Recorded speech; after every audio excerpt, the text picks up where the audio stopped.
So hello मेरे CMA inter के प्यारे प्यारे दोस्तों, कैसे हैं आप सब? All good. आई होप सब कुछ बहुत बहुत बहुत अच्छा चल रहा होगा। हाँ हाँ अमित भाई, अपन तो अच्छे चल रहे हैं। आप ये बताओ, आप कौन हो और इधर ही क्या कर रहे हो? डोंट वरी, अपने पास अच्छा खासा टाइम है, एक दूसरे को समझते हैं ना, उसके बाद अपन आगे बढ़ेंगे।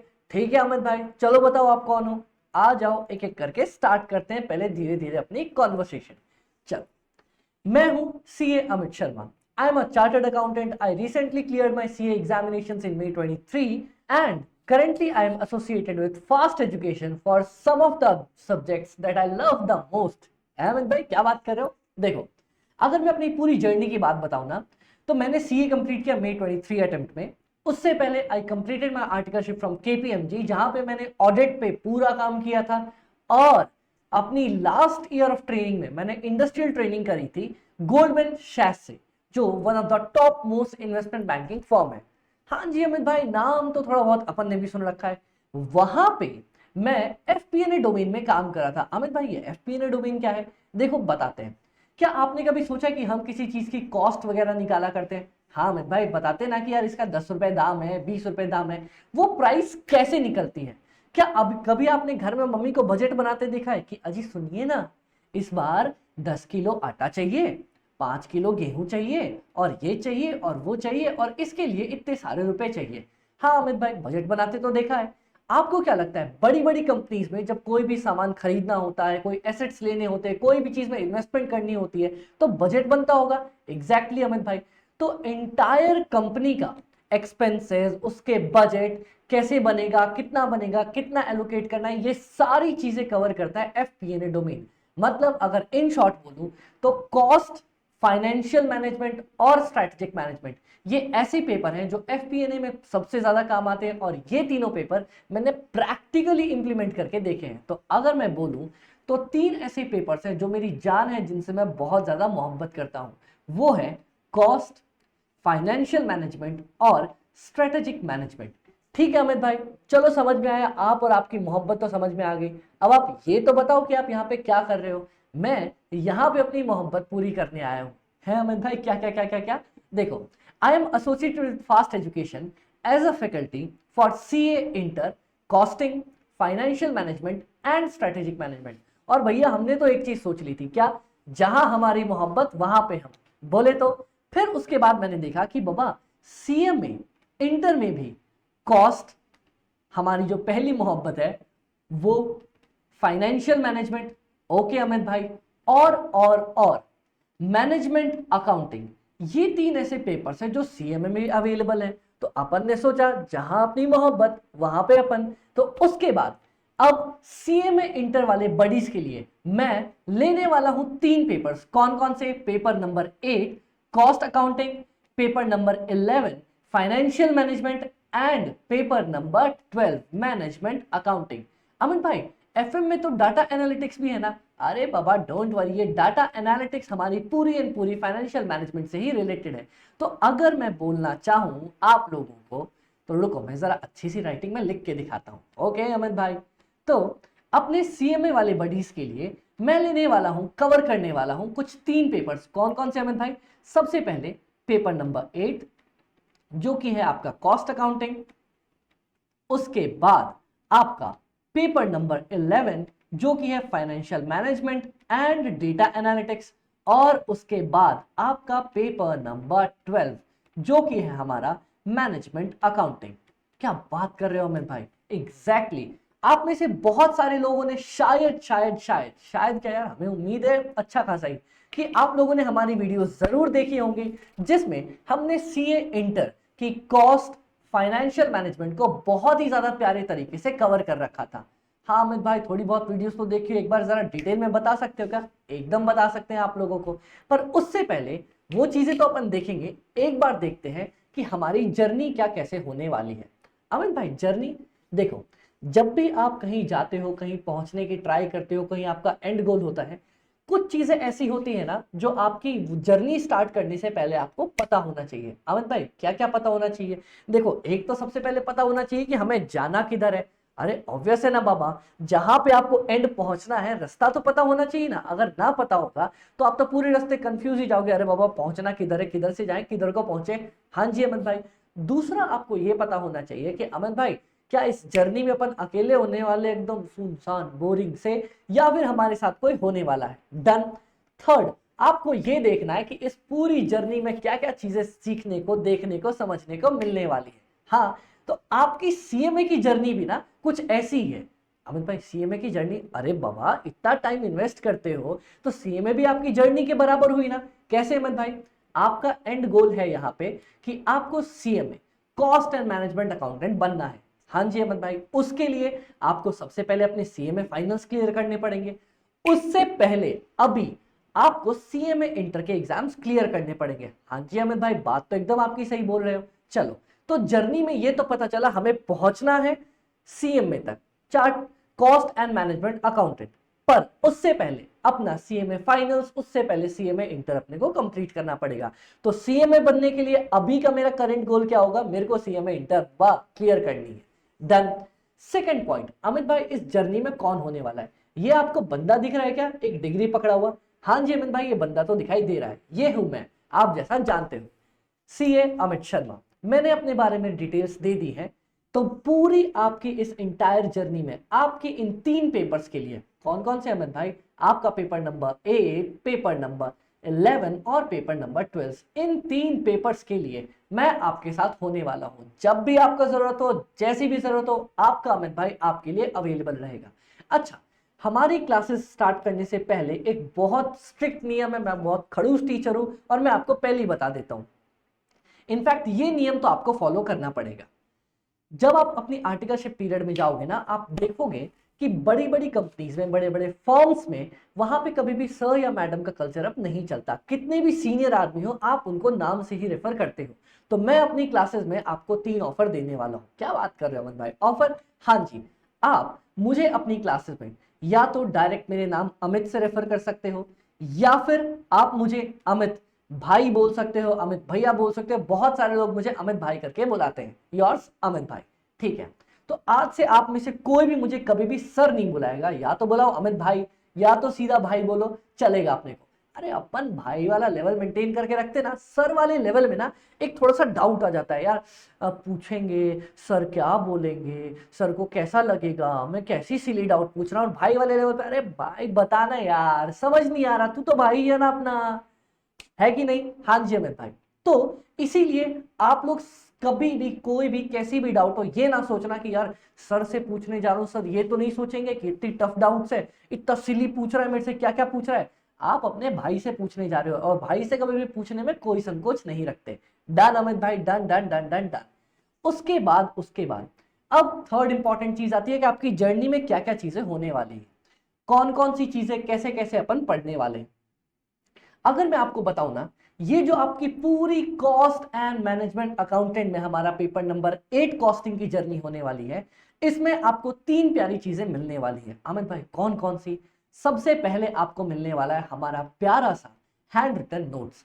अमित भाई क्या हैंड रिटन नोट्स मतलब? वो हाँ, वो हैंड रिटन वाली वो राइटिंग में ऐसे प्रिंट करवा के दे दोगे ना? अरे ना बाबा, क्या बात कर रहे हो, सीए इंटर में इतने प्यारे हमारे दोस्तों ने फायदा उठाया, तो क्या हमारे सीए में बडीज का मन नहीं होएगा कि हम भी फायदा उठाएं? देखो, ये है हमारे कलरफुल हैंड रिटन नोट्स। अरे ये तो क्वेश्चन बैंक है। ये रहे हमारे कलरफुल हैंड रिटन नोट्स, जिसमें बहुत ही ज्यादा प्यारे तरीके से मैंने खुद अपने हाथों से आपके लिए नोट्स बनाए। जरा एक बार ये सोचो, कैमरे के ना इस तरफ आके सोचो कि अगर आपके टीचर खुद स्टूडेंट बन के आप लोगों के लिए नोट्स बनाए तो क्या शानदार मक्खन मस्त नोट्स बनेंगे ना? हाँ जी अमित भाई। तो उसी तरीके से नोट्स मैंने आपके लिए बना रखे हैं, जिसमें आपकी पूरी कॉस्टिंग को अराउंड 100 पेजेस में मैंने कवर कर रखा है। अब समझना, अगर ये 100 पेजेस कर ले अमित भाई तो अपन पास हो जाएंगे क्या? मेरी बात सुनो, जब भी आप चाहे कोई भी अपना पेपर उठा के देख लो, कैसा भी पेपर हो, एटलीस्ट 40 से 50% ऑफ द पेपर आपका डायरेक्ट कंसेप्ट्स पे बेस्ड आता है। कि अगर आपको कंसेप्ट्स आती है और आपने बेसिक क्वेश्चन कवर कर रखे हैं तो आपके पूरे के पूरे आप 40 to 50% मार्क्स लेके आ सकते हो। तो अगर आपने मेरे साथ बने हुए रह के अच्छे से पूरी ये बैच कंप्लीट करी, कंसेप्ट नोट्स भी कवर कर लिए ना क्वेश्चंस के साथ बेसिक्स, तो आपके आराम से 40 to 50% मार्क्स तो कहीं गए ही नहीं। तो गाइस एक बात याद रखो, मैं कभी भी आपको पास कराने के लिए नहीं पढ़ाने वाला। क्यों अमित भाई, क्यों? हमें क्या पास नहीं कराओगे? हम क्या आपके एकदम अच्छे नहीं लगते क्या? अरे बाबा, हमारी जर्नी ही 40-50% से आगे स्टार्ट होने वाली है, क्योंकि बेसिक कंसेप्ट नोट्स कवर करने के बाद इतना तो आपको अच्छे से आ ही जाएगा कि आप 40 से 50% इजिली सिक्योर कर सकते हो। इसके बाद हम आपके लिए लेके आए ready to go question bank. बोले तो अमित भाई, एक ऐसा क्वेश्चन बैंक जिसके बाद आप पूरी तरीके से तैयार होंगे कि जो भी एग्जाम्स के क्वेश्चन है आप उसको कवर कर सकते हो। एक बार आपने कंसेप्ट नोट्स पढ़े, हाँ जी अमित भाई, उसके बाद आप तैयार हो अपने सारे क्वेश्चंस करने के लिए जो भी आज तक आपको एग्जाम्स में आए हैं, आएंगे और कवर होने वाले हैं। ये कवर करते ही आप आराम से नेक्स्ट 60% से लेके 85% तक की रेंज में लैंड कर जाओगे, अगर आपने क्वेश्चन बैंक अच्छे से कवर कर ली। क्या बोल रहे हो अमित भाई? अरे हाँ बाबा हाँ। और इसके बाद लास्ट में आपको एक बुक मिलेगी थ्योरी और एमसीक्यू की। हाँ जी अमित भाई, देखो आपने पेपर देखा होगा, अगर आपने नहीं देखा होगा तो हम दिखाते हैं। ये है आपका कॉस्टिंग का पेपर, जिसमें स्टार्टिंग में ही सबसे पहले 2-2 नंबर के 15 हमारे पास एमसीक्यूज आते हैं, जो कि पूरा का पूरा हमारा 30 नंबर का मटेरियल कवर कर लेते हैं। तो बाबा, इन एमसीक्यूज के लिए हमने ऑलरेडी आपके लिए एक अलग से एमसीक्यू बुक बनाई है, जो कि बैच स्टार्ट होने के कुछ दिनों के अंदर अंदर आपको अवेलेबल हो जाएगी। ओके अमित भाई।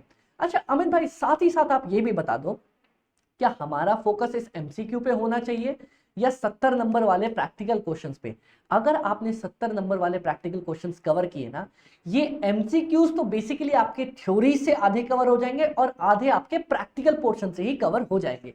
देखो मैं आपको दिखाता हूं, जैसे ये थ्योरी, ये आपका प्रैक्टिकल क्वेश्चन आ गया, ये आपका थ्योरी क्वेश्चन आया, फिर उसके बाद ये आपका थ्योरी क्वेश्चन आया, ये आपका प्रैक्टिकल क्वेश्चन आ गया, फिर ये थ्योरी आया जो कि प्रैक्टिकल में कवर होती है, फिर से प्रैक्टिकल का क्वेश्चन आ गया, फिर से प्रैक्टिकल का क्वेश्चन आ गया, उसके बाद फिर से प्रैक्टिकल का क्वेश्चन आ गया, उसके बाद फिर से प्रैक्टिकल का क्वेश्चन आ गया, फिर से प्रैक्टिकल का क्वेश्चन, एक और प्रैक्टिकल का क्वेश्चन। मतलब अगर आप देखना चाहो ना तो 15 क्वेश्चंस में से अराउंड 7 आपको थ्योरी क्वेश्चंस मिलेंगे, 8 आपको प्रैक्टिकल क्वेश्चंस मिलेंगे।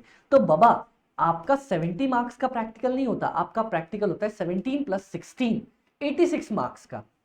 और डोंट वरी, प्रैक्टिकल और थ्योरी दोनों साथ में कवर करके अपन चलने वाले हैं। ओके अमित भाई, चलो ये भी अपने को समझ में आता है। नेक्स्ट बता दो जरा। किधर गया बाबा, किधर गया? ये रहा।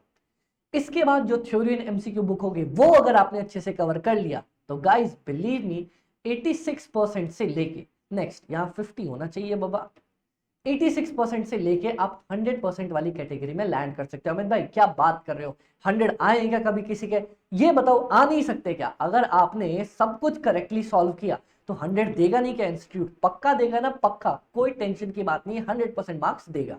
ठीक है अमित भाई, चलो ये भी आपकी बात समझ में आई। अब अमित भाई जरा एक बार बता दो आपकी बैच की डिटेल्स के बारे में।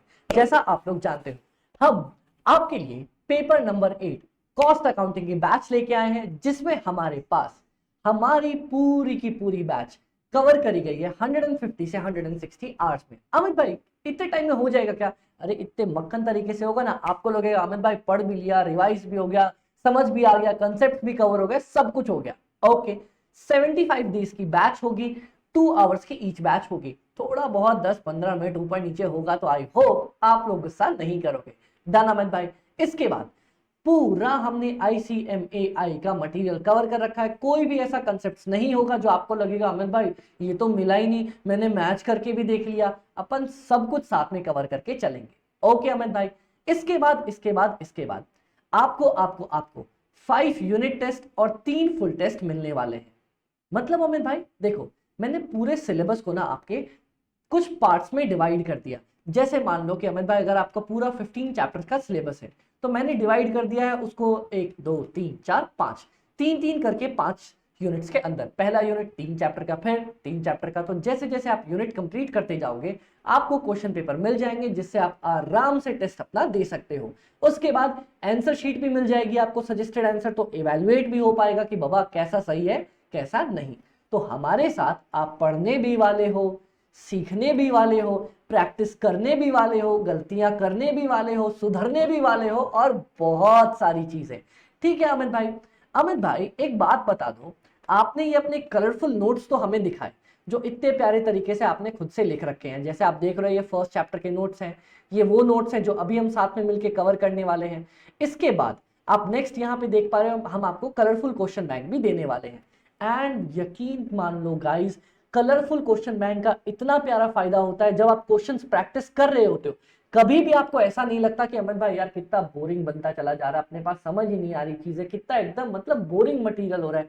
इतने कलरफुल तरीके से किताब बनाई है, ये देखो ये रही किताब, उसके बाद ये रहे अपने सारे जितने भी कलर नोट्स अपन बना सकते थे अपन ने बनाए, ताकि आपको कभी भी कोई पंगा ना लगे। ठीक है अमित भाई, और बोरियत फील ना हो।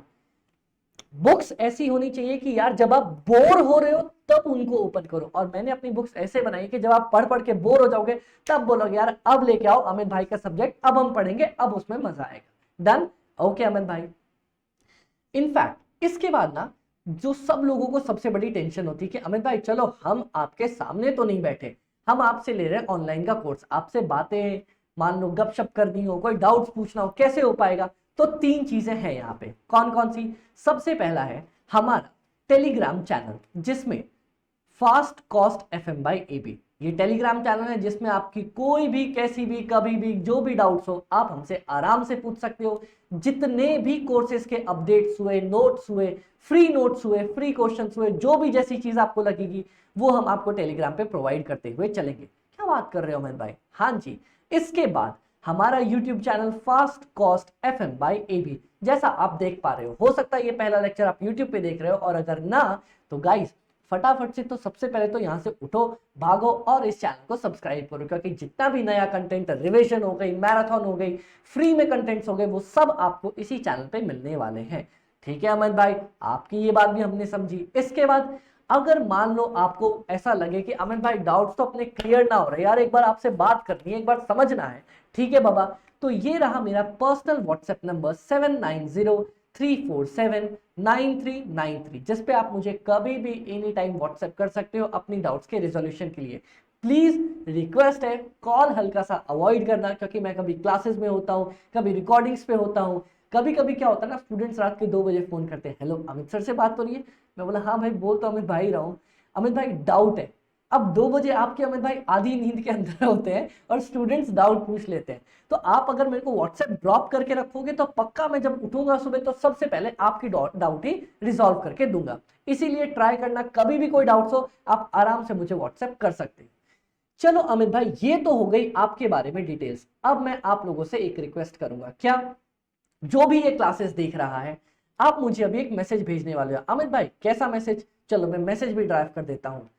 प्रिय प्रधानाचार्य, सेवा में सविनय निवेदन यह है कि, अरे ऐसा नहीं, ऐसा नहीं करना, आपको सिर्फ मैसेज कुछ ऐसा ड्रॉप करना है। हाय अमित भाई, this is dash dash dash, आपका जो भी नाम है, फ्रॉम, आप कहां से हो और आप ये बैच कहां पे देख रहे हो, taking your classes on YouTube पे या लेक्चर या पेन ड्राइव, जैसे भी जिस भी मोड पे हो। और सबसे पहले अभी आपको बताना है कि आपका क्या टारगेट होने वाला है अपने एग्जाम्स को लेके। लेट से मान लेते हैं आपका टारगेट कि अमित भाई मैं 60 का स्कोर करके चल रहा हूं, सोच रहा हूं 60 लेके आऊंगा। मैं इवेलुएट करूंगा कि आप किस लेवल के आदमी हो, क्योंकि बाबा कोई भी टारगेट ना शुरू में फिक्स करने से फायदा नहीं होता। क्यों? क्योंकि अपन मेहनत से उस टारगेट को बहुत आगे लेके जा सकते हैं। तो अगर आपका टारगेट 60 का है, मैं आपको पूछूंगा भाई 80 का क्यों नहीं रखा, आप बोलोगे अमित भाई इसलिए नहीं रखा, वो गलतियां मैं ठीक कराऊंगा। अगर आपका टारगेट 80s का है, मैं बोलूंगा भाई क्या हम 90s का कर सकते हैं क्या? अमित भाई कर तो सकते हैं, अगर ये मुझे मिल जाए तो वो मैं आपको प्रोवाइड करके दूंगा। अगर आपका टारगेट 90s का है तो मैं बोलूंगा भाई इस 90s के टारगेट को मेंटेन कैसे रखना है और 90 से 100 की रेंज में कैसे जंप करना है। तो गाइस जो भी आपका लेवल हो, आप अपना लेवल मुझे मैसेज करोगे कि अमित भाई मैं इतना प्लान कर रहा हूं, क्या हम इससे ऊपर जा सकते हैं? उसके बाद टेंशन ना लो, कॉस्ट FM और मैनेजमेंट अकाउंटिंग में आपका अमित भाई अब आपके साथ है। तो जो भी चीजें होंगी, जो भी डाउट्स होंगी, आप और मैं मिलके कवर करने वाले हैं। और ऐसा कतई ना सोचना कि आप कॉस्ट एंड मैनेजमेंट अकाउंटिंग या कॉस्ट अकाउंटिंग में से पढ़ने आए हो। क्यों? क्योंकि मैं यहां आपसे पढ़ने आया हूं। मैं चीजें सिखाऊंगा नहीं, मैं आपको बोलूंगा भैया मुझे ये चीज सिखाओ। मैं आपसे पूछूंगा भाई ये है क्या, आप बोलोगे हाँ अमित भाई ऐसा ही होता है, फिर हम चीजें सीख जाएंगे। तो मैं सिखाने नहीं आया, मैं आपसे सीखने आया हूं यहाँ पे। अब कोई बोलेगा अमित भाई ये सीखने के पैसे दो, सीख तो आप हमसे रहे हो, सीखने के पैसे दो, तो बाबा 3 इडियट्स में ना एक बहुत प्यारी कंसेप्ट है। सर मैं ये नहीं बता रहा कि क्या पढ़ाना है, वो तो आप हमसे अच्छा पढ़ा लोगे, मैं ये बता रहा हूँ पढ़ाते कैसे हैं। तो बाबा मैं ये बताऊंगा कि सीखते कैसे हैं। ठीक है, ओके अमित भाई, चलो समझ में आया। अमित भाई अब जरा ये बताओ हम क्या करने वाले हैं। आपने मेरे बारे में जाना, ठीक है, मैंने आपके बारे में जाना, ठीक है, हम दोनों ने मिलकर कोर्स के बारे में जाना। अमित भाई कोर्स के बारे में तो जाना ही नहीं। यही तो बात है बाबा, हम दोनों आपस में इंट्रोड्यूस कर चुके हैं। अब हम सबसे पहले मिलके कोर्स के बारे में देखेंगे कि ये कॉस्टिंग, जो हमारा कॉस्ट अकाउंटिंग का पेपर है, वो कवर क्या करवाता है। पहले ये तो पता चले अरे भैया करना क्या है हमें इस पूरी जर्नी में। ठीक है, आ जाओ। तो मैं सबसे पहले आपको यहां पे हमारा सीएमए का जो नया सिलेबस है, अरे रे ये तो गायब हो गया। हमारा सीएमए का जो नया सिलेबस है आपको दिख नहीं रहा, अब दिखेगा। सीएमए का न्यू सिलेबस, सिलेबस 2022, इनमें कौन कौन सी चीजें अपने को पेपर नंबर 8 के लिए कवर करनी है वो बता के आपको चलने वाला हूं। ठीक है अमित भाई, तो आ जाओ एक एक करके चीजें देखते हैं। देखो सबसे पहले तो ये हमारा पेपर 100 नंबर का होने वाला है। नहीं, मैं नहीं मानता। वाह वाह वाह वाह वाह अमित भाई, वाह वाह वाह, क्या बोल दिया क्या बोल दिया, मजेदार मजेदार मजेदार। अरे रुको रुको, हमारा पेपर 100 नंबर का होने वाला है, लेकिन लेकिन लेकिन इधर आओ, पेपर देखते हैं अपन। ठीक है, ये देखना 30 नंबर के आपके पास एमसीक्यूज आए, 30 मार्क्स का आपका एमसीक्यूज हो गया। ओके ओके ओके ओके, उसके बाद answer any 5 questions from question 2 to 8, 2 से 8 तक, मतलब 2 3 4 5 6 7 8। अमित भाई 5 6 7 7 क्वेश्चन, 7 क्वेश्चन 14 मार्क्स के हैं अमित भाई। क्या क्या क्या क्या क्या क्या क्या, ये देखो 7 into 4 28, हाथ लगा एक, 98 नंबर। तो मतलब अमित भाई 98 नंबर अपने इधर और 30 नंबर उधर। क्या बात कर रहे हो कि 130 नंबर का पेपर आने वाला है क्या? अपने को, आपने तो 100 ही बोला था। अरे बाबा ये देखो आपके पास यहाँ पे आपको 7 क्वेश्चंस दिए जाएंगे, 2 3 4 5, 5 में भी 5 में भी 5 में भी, उसके बाद 6 7 8, 8 आपका थ्योरी क्वेश्चन होता है, थ्योरेटिकल क्वेश्चन, पूरी इसमें थ्योरी पूछी जाती है। इनमें से आपको कोई भी 5 बनाने होते हैं। मतलब अमित भाई अगर अपन थ्योरी ना पढ़ के जाए, मेरी बात सुनना सुनना, ऐसा कोई ट्रिप एंड ट्रिक्स नहीं बता रहा, पर थ्योरी ना पढ़ के जाए तो थ्योरी क्वेश्चन को ऑप्शन में छोड़ सकते हैं। उसके अलावा भी मेरे पास एक क्वेश्चन होता है ऑप्शन में छोड़ने के लिए। हाँ जी अमित भाई, पर अभी तो तुम शुरू कर रहे हो, अभी थ्योरी और प्रैक्टिकल ये सब क्या करना। पर हाँ एक बात मैं आपको पहले ही बता देता हूँ, फुल फोकस रखना प्रैक्टिकल पार्ट्स के ऊपर। अमित भाई ऐसा आप क्यों बोल रहे हैं, वो भी क्लास के स्टार्ट में? क्योंकि प्रैक्टिकल में अगर आपने सही बना दिया तो फुल ऑन फुल नंबर मिल जाते हैं, नंबर कटने के चांसेस नहीं होते। तो बहुत अच्छा चांसेस होता है कि आप बहुत अच्छे अच्छे अच्छे मार्क्स स्कोर कर सको। ठीक है अमित भाई, चलो आपकी बात भी हमने मानी। ओके, तो ये पेपर इन्होंने तो कहा 100 मार्क्स का, ठीक है, लेकिन मैं कहना चाहूंगा पेपर है 100 का आउट ऑफ 130 मार्क्स। आपको 130 मार्क्स का पेपर मिलता है करने के लिए। चलो अमित भाई आपकी बात मान ली हमने, यहां पे इसको जूम कर दूं और 130 लिख दूं।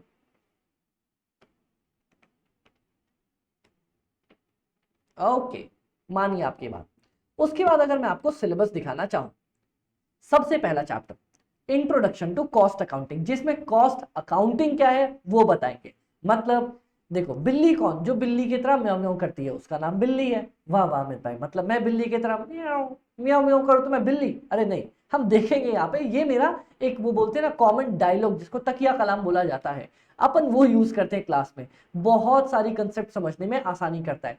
सेकंड, एक और मैं अपनी क्लास का डायलॉग बता देता हूँ जो मैं मोस्टली यूज करता हूँ, वो ये है कि अंग्रेजों ने अंग्रेजी ऐसी बनाई कि हर एक शब्द ने उसका मतलब छोड़ दिया। बोले तो बहुत सारे ऐसे वर्ड है ना जो वर्ड में उसकी डेफिनेशन होती है, वो भी अपन क्लास के साथ साथ सीख जाएंगे। ठीक है अमित भाई, तो पहला चैप्टर है इंट्रो टू कॉस्ट अकाउंटिंग। मतलब कॉस्ट अकाउंटिंग होती क्या है, इसको अपन शॉर्ट में बोल सकते हैं व्हाट इज कॉस्ट अकाउंटिंग। उसके बाद हमारे पास सेकंड चैप्टर आता है एलिमेंट्स ऑफ द कॉस्ट। बोले तो अमित भाई इधर आओ, मटीरियल, एम्प्लॉय या लेबर, डायरेक्ट एक्सपेंसेस और लास्ट में हमारे पास ओवरहेड्स। भाई बोले तो क्या, ये है क्या, देखो मैं आपको दिखाता हूँ। याद करो, आपका कोई भी कभी आपने घर पे क्या कभी दरवाजा बनते हुए देखा है? अमित भाई अपन तो सारे दरवाजे खरीद के ही लेके आते हैं, अपन के पास तो बहुत एकदम अंधा पैसा है। ठीक है, कोई भी कभी कोई चीज बनते हुए देखी है? हाँ जी अमित भाई, बनते हुए तो देखी होगी ना अपन ने। Okay okay okay okay okay, मान लो आपने डोर को बनते हुए देखा अपने घर में। ठीक है, क्या डोर बनाने के लिए आपको सबसे पहले वुड खरीद के लेके आनी पड़ती है, लकड़ियां? हाँ जी अमित भाई, अपने को लकड़ियां खरीद के लेके आनी पड़ती है ना। फिर उसके बाद एक लेबर होता है जो आरी चला के घस घस के आपके लिए डोर बना के देता है। हाँ अमित भाई, वो लेबर होता है ना जो मेहनत करता है, अपनी मजदूरी लगाता है। ठीक है, क्या उसके बाद कुछ ऐसे खर्चे होते हैं जो ना ही मटेरियल होता है ना ही लेबर होता है, फिर भी आपको लगता है? जैसे अपन आगे आगे सीखेंगे, बहुत सारे ऐसे खर्चे होते हैं। रॉयल्टी का खर्चा होता है, किसी स्पेशल मशीन को रेंट पे लाने का खर्चा होता है, बहुत सारे खर्चे होते हैं। ठीक है अमित भाई, उसके बाद आता है हमारे पास एक ओवरहेड्स का खर्चा। ओवरहेड्स बोले तो कुछ ऐसे कॉमन खर्चे जो डायरेक्टली मेरे प्रोडक्ट से रिलेटेड नहीं होते। अमित भाई बोले तो अपन डिटेल में सीखेंगे, पर अभी तो बेसिकली आप मेरे को बताओ, क्या मटेरियल लगता है? हाँ जी अमित भाई, मटेरियल यूज किया जाता है ना सामान को बनाने के लिए, तो उसके लिए हमारे पास ऑटोमेटिकली एक अलग चैप्टर आ गया मटेरियल कॉस्टिंग का। क्या बात कर रहे हो अमित भाई? हाँ जी बाबा हाँ। उसके बाद हमारे पास लेबर की हमें जरूरत पड़ती है, जो बेचारा मेहनत करेगा। दुनिया में हम आए हैं तो जीना ही पड़ेगा, जिंदगी है अगर जहर तो उस जहर को पीना ही पड़ेगा। हाँ, मतलब हमारा लेबर वाले भैया जो अपनी मेहनत मजदूरी लगा के क्या करते हैं, पैसे कमाते हैं। उसके बाद आता है हमारे पास डायरेक्ट एक्सपेंसेस, जो कुछ अलग और खर्चे भी लगा करते हैं। उसके बाद ओवरहेड्स, ये भी अपन डिटेल में अभी सीखेंगे। ओके अमित भाई, तो हमारा बेसिकली तो यहीं पे कवर हो गया। और एक बात मैं आपको बता दूं, मुझे दुनिया में बहुत लोग मिलते हैं जो चार्टर्ड अकाउंटेंसी में भी और सीए में भी बोलते हैं, कॉस्ट और एफएम ऐसा पेपर है ना जो बच्चा जिंदगी में पहली बार देखता है, तो उसको तो बहुत ज्यादा डर लगता है इस पेपर से। अरे बाबा, कॉस्ट और एफएम ही ऐसा चैप्टर है, ऐसा सब्जेक्ट है, ऐसा पेपर है जो आप बचपन से करते हुए आ रहे हो। कैसे अमित भाई? क्या आपने कभी सामान की कॉस्ट नहीं निकाली? यार इसमें 10 रुपए की लकड़ी लगेगी, 5 रुपए का ये लगेगा, 5 का ये लगेगा, ठीक है भैया 20 रुपए टोटल लगने वाले हैं। इसी को तो अपन कॉस्ट के सब्जेक्ट में कॉस्ट शीट बोलते हैं, जिसमें कौन कौन सा खर्चा लगा आप निकालते हो। ठीक है अमित भाई, कॉस्ट शीट अपने को पता है। क्या आपको नहीं पता क्या मटेरियल किसको बोलते हैं? हाँ अमित भाई, जो भी हार्ड ठोस मजबूत सामान यूज किया जाता है कुछ बनाने के लिए। जैसे मान लो ये अपन ने चेयर बनाई। आपको मेरी चेयर दिख रही है क्या? अगर आप देख पाओ, रुको मैं आपको दिखाता हूँ हल्का सा साइड होके। हाँ अमित भाई, आई आई आई आई आई, हाँ ये चेयर आपको, अरे इधर से ना दिख रही, इधर से। हाँ, अब आपको ये चेयर दिखाई दे रही होगी जिसपे मैं बैठा हूँ। रुको, ऐसे नहीं तो मैं उठ के ही दिखाऊं आपको। ओके अमित भाई, ये देखो, क्या आपको ये चेयर दिखाई दे रही है? हाँ जी अमित भाई, ये चेयर तो दिखाई दे रही है। इस चेयर को बनाने के लिए अगर मैं उठा के दिखाना चाहूँ, एक सेकेंड, ये आपको चेयर दिख रही होगी। हाँ जी अमित भाई, ये चेयर तो हमें दिखाई दे रही है। इस चेयर को बनाने के लिए आपको क्या लगता है क्या क्या चीजें लगी होगी? ये प्लास्टिक लगा होगा, ये नेट लगा होगा, ये फोम का यूज किया गया होगा। हाँ जी अमित भाई, फोम का भी यूज किया होगा। थक गए यार, इतनी भारी चेयर उठा उठा के आपके लिए, बताओ हम तो मेहनत मजदूरी कर रहे हैं। हाँ अमित भाई, तो ये सारी चीजें अपनी यूज में आई होंगी इस चेयर को बनाने के लिए। इसे बोला जाता है मटेरियल। तो क्या आपने कभी मटेरियल नहीं देखा क्या अमित भाई? जिंदगी में देखा है ना। ठीक है, उसके बाद क्या आपने कभी लेबर को काम करते नहीं देखा? आपका घर बना होगा, उसमें मजदूर ने काम किया होगा। हाँ जी अमित भाई, चलो एक बात बताओ, आपका घर बना, घर बनाने के लिए ईंटों का यूज किया गया। हाँ, क्या वो मटेरियल था? एकदम मटेरियल था। क्या मेहनत मजदूरी जो मजदूरों ने करी वो लेबर था? हाँ अमित भाई, वो लेबर था। उसके बाद मटेरियल तो आपने सीख लिया, लेबर भी आपने बचपन में देख रखा है। क्या आपने कभी जिंदगी में बजट बनाया है? भाई ये क्या होता है? ये कौन सी चिड़िया का नाम है? क्या हर महीने आप मम्मी को देखते नहीं हो? सुनिए जी, सुनिए ना, मुझे चाहिए 10 किलो आटा, दाल चाहिए अपने को तूर की 5 किलो, अरहर की दाल 5 किलो, नमक चाहिए 2 पैकेट, टूथपेस्ट चाहिए ये वाला, फिर ये वाला, फिर ये वाला। क्या आपकी मम्मी महीने का राशन नहीं बनाती? महीने का बजट नहीं बनाती? क्या आपने कभी दोस्त को जब बर्थडे पार्टी दी होगी, भाई मुझे दोस्त को 10 रुपए के समोसे खिलाने हैं, 5 की एक चॉकलेट दे दूंगा, 10 रुपए का ठंडा पिला के टरका दूंगा उसको, और 2 रुपए की टॉफी भी दे दूंगा। तो टोटल मेरे लग रहे 27 रुपीज। और मान लो भैया मेरे पास है 10 दोस्त, तो हो जाएगा 270 रुपए। 30 रुपए तो मुझे वो अपनी वो स्पेशल वो है ना वो प्यारी सी, उसको भी तो कुछ अलग से देना है, तो 30 रुपए उसके लिए रख लेता हूँ। और बर्थडे मेरा है तो 100 रुपए तो मुझे भी चाहिए होंगे। तो एक काम करता हूँ, मम्मी से सीधा 400 रुपए मांग लेता हूँ। क्या आपने कभी बचपन में ऐसा नहीं किया? अमित भाई किया है। इसी को तो हमारे कॉस्ट अकाउंटिंग में बजट वाला चैप्टर बोला जाता है, जब हम बजट बनाते हैं हर एक चीज का कि मुझे क्या चाहिए, कितना चाहिए, क्यों चाहिए। ठीक है अमित भाई, ये भी हमने पढ़ रखा है। चलो मैं अगर आपको इसका 3rd चैप्टर दिखाऊं, किधर गया हमारे पास, 3rd नहीं लास्ट में होगा, ये देखो बजट्स हमारे पास एक चैप्टर है। ठीक है अमित भाई, उसके बाद job costing, batch costing, contract costing, ये सारे चैप्टर्स जब हम पढ़ेंगे तो देखेंगे कि हमने जिंदगी में कभी ना कभी इनका काम देख ही रखा होगा। जैसे प्रोसेस कॉस्टिंग की अगर मैं बात करूं, क्या है भाई, देखना, क्या आपने कभी देखा है किसी एक प्रोडक्ट को बहुत सारी प्रोसेस से बनते हुए? मतलब अमित भाई मतलब ध्यान से देखना, अगर आपको चीनी बनानी है, सबसे पहले चाहिए आपको लंबे लंबे शुगर केन, है ना। ठीक है, ये जाएगा मशीन के अंदर, यहां से शुगर केन से वो बनाएंगे गुड़। ठीक है, गुड़ बनाने के बाद उसको प्रोसेस करके बनाएंगे अपन चीनी। तो कोई एक प्रोडक्ट जब बहुत सारी प्रोसेस से होके गुजरता है तब अपन प्रोसेस कॉस्टिंग का यूज करते हैं। क्यों? क्योंकि भैया यहां तक का कितना खर्चा लगा, मान लो 5 रुपए, फिर यहां तक बनाने में कितना लगा, मान लो 4 रुपए, और फिर लास्ट में अपने को कितना लगा, 3 रुपए, और तो टोटल मुझे 12 रुपए लग गए। डायरेक्ट ऐसे पता नहीं चलता, एक एक करके मुझे पता चला कि मुझे टोटल 12 रुपए लगे हैं। ठीक है अमित भाई, ये भी थोड़ा बहुत आता है। अब इन सब चीजों को अगर हम कवर करते चलेंगे तो हमारा पूरा कॉस्ट अकाउंटिंग कवर हो जाएगा। तो सबसे पहले देखना, आपने पढ़ा यहाँ पे एलिमेंट्स ऑफ द कॉस्ट। इसके बाद कॉस्ट बुक कीपिंग में हमारे पास कैसे हम बुक्स मेंटेन करते हैं ना, वो सीखेंगे। ठीक है अमित भाई, कॉस्ट अकाउंटिंग के स्टैंडर्ड्स है, जैसे अकाउंटिंग में स्टैंडर्ड्स होते हैं ना, अकाउंटिंग स्टैंडर्ड्स, ऑडिट में होते हैं ऑडिटिंग स्टैंडर्ड्स, वैसे कॉस्ट को कवर करने के लिए भी कुछ कॉस्ट के स्टैंडर्ड्स बनाए कि भैया आपको कॉस्ट अगर प्रॉपर तरीके से रिकॉर्ड करनी है तो इनका फॉलो करना पड़ेगा, जिसको बोलते हैं नियम, कायदे, कानून हर जगह घुसे पड़े हैं। ठीक है, उसके बाद methods of costing upon cover करेंगे, कॉस्टिंग की टेक्निक्स यूज करेंगे, स्टैंडर्ड कॉस्टिंग या मार्जिनल कॉस्टिंग, और लास्ट में बजट पढ़ के पूरा सिलेबस अपन खत्म कर देंगे, जिसमें मुझे अराउंड 75 क्लासेस लगेंगी, 150 घंटे का अपना प्यारा सा बैच होगा। ठीक है अमित भाई, ये अपन ने पूरा सीख लिया।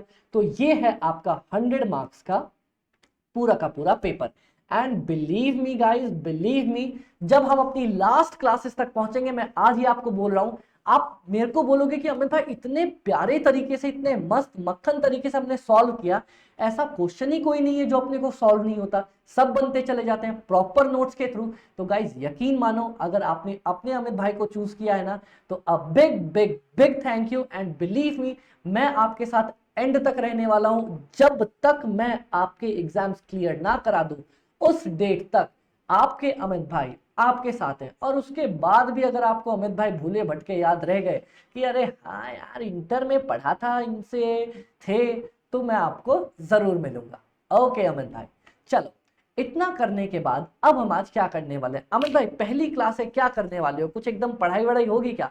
ना बाबा ना, हम पढ़ाई पे यकीन ही ना करते।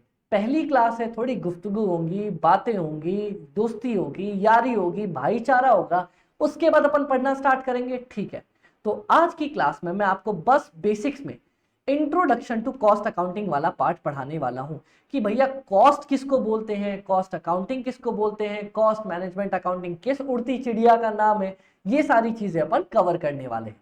ओके अमित भाई, very good good good good good. तो आज की क्लास में अपना टारगेट बस इतना ही होगा कि अपन कॉस्ट अकाउंटिंग का बेसिक सा पार्ट कवर करें। ठीक है अमित भाई, इसके बाद अपन धीरे धीरे बढ़ते बढ़ते चीजें सीखेंगे, जिसमें से मैं सबसे पहले आपको पढ़ाने वाला हूं, किधर गया किधर गया किधर गया, किधर भग गया भैया, ये preparation of the cost sheet. तो सबसे पहले तो आपको मैं पढ़ाऊंगा इंट्रोडक्शन, उसके बाद कौन कौन से कॉस्ट के पार्ट्स होते हैं, और उसके बाद अपन आने वाली कुछ क्लासेस में कॉस्ट शीट को कवर करके चलेंगे। तो अपना पहला टारगेट इसे कवर करना। तो स्टार्ट कर सकते हैं क्या? हाँ जी अमित भाई, अपन स्टार्ट कर सकते हैं। एक बात और गाइस, कुछ मैं आपको इंपॉर्टेंट अपनी क्लास के बारे में बताना चाहूंगा कि मैंने कलरफुल नोट्स अपनी तरीके से प्रिपेयर किए हैं, जिसमें पूरे 100 पेजेस के अंदर मैंने कॉस्टिंग कवर करी है। तो एक बात याद रखना, जो भी आप और मैं आज की क्लास में पढ़ेंगे, कल की क्लास स्टार्ट करने से पहले आप एक बार उसे पढ़ के आओगे।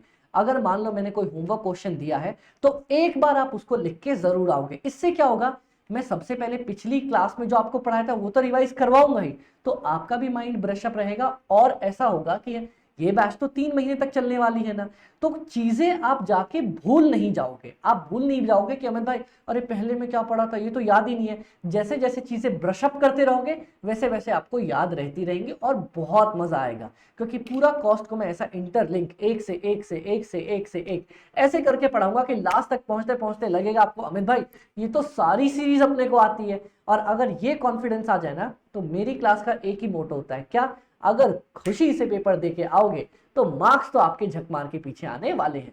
डन अमित भाई, मान लिया आपकी बात। तो चलो गाइस, अब हम, आप और मैं मिलके स्टार्ट करते हैं सबसे पहला वाला हमारा चैप्टर, जो कि है introduction to cost and management accounting. Start कर सकते हैं? ओके अमित भाई, मिलके अपन स्टार्ट करते हैं। अब सबसे पहला टॉपिक हमारे पास आ रहा है cost, costing, management accounting, cost management. भाई ये है क्या, कौन सी उड़ती चिड़िया का नाम है?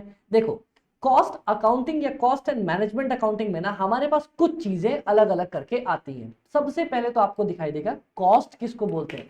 भैया किसी भी चीज का दाम, प्राइस, कॉस्ट होता क्या है? तो देखना, आप लोग आज तक ये समझते आए होंगे अमित भाई जितना अपनी जेब से निकल गया वो उसका खर्चा। मतलब अगर मान लो जैसे मैंने ये पानी की बोतल खरीदी, अब उठाइए तो पानी पी लेने दो, 1 मिनट मेरे को।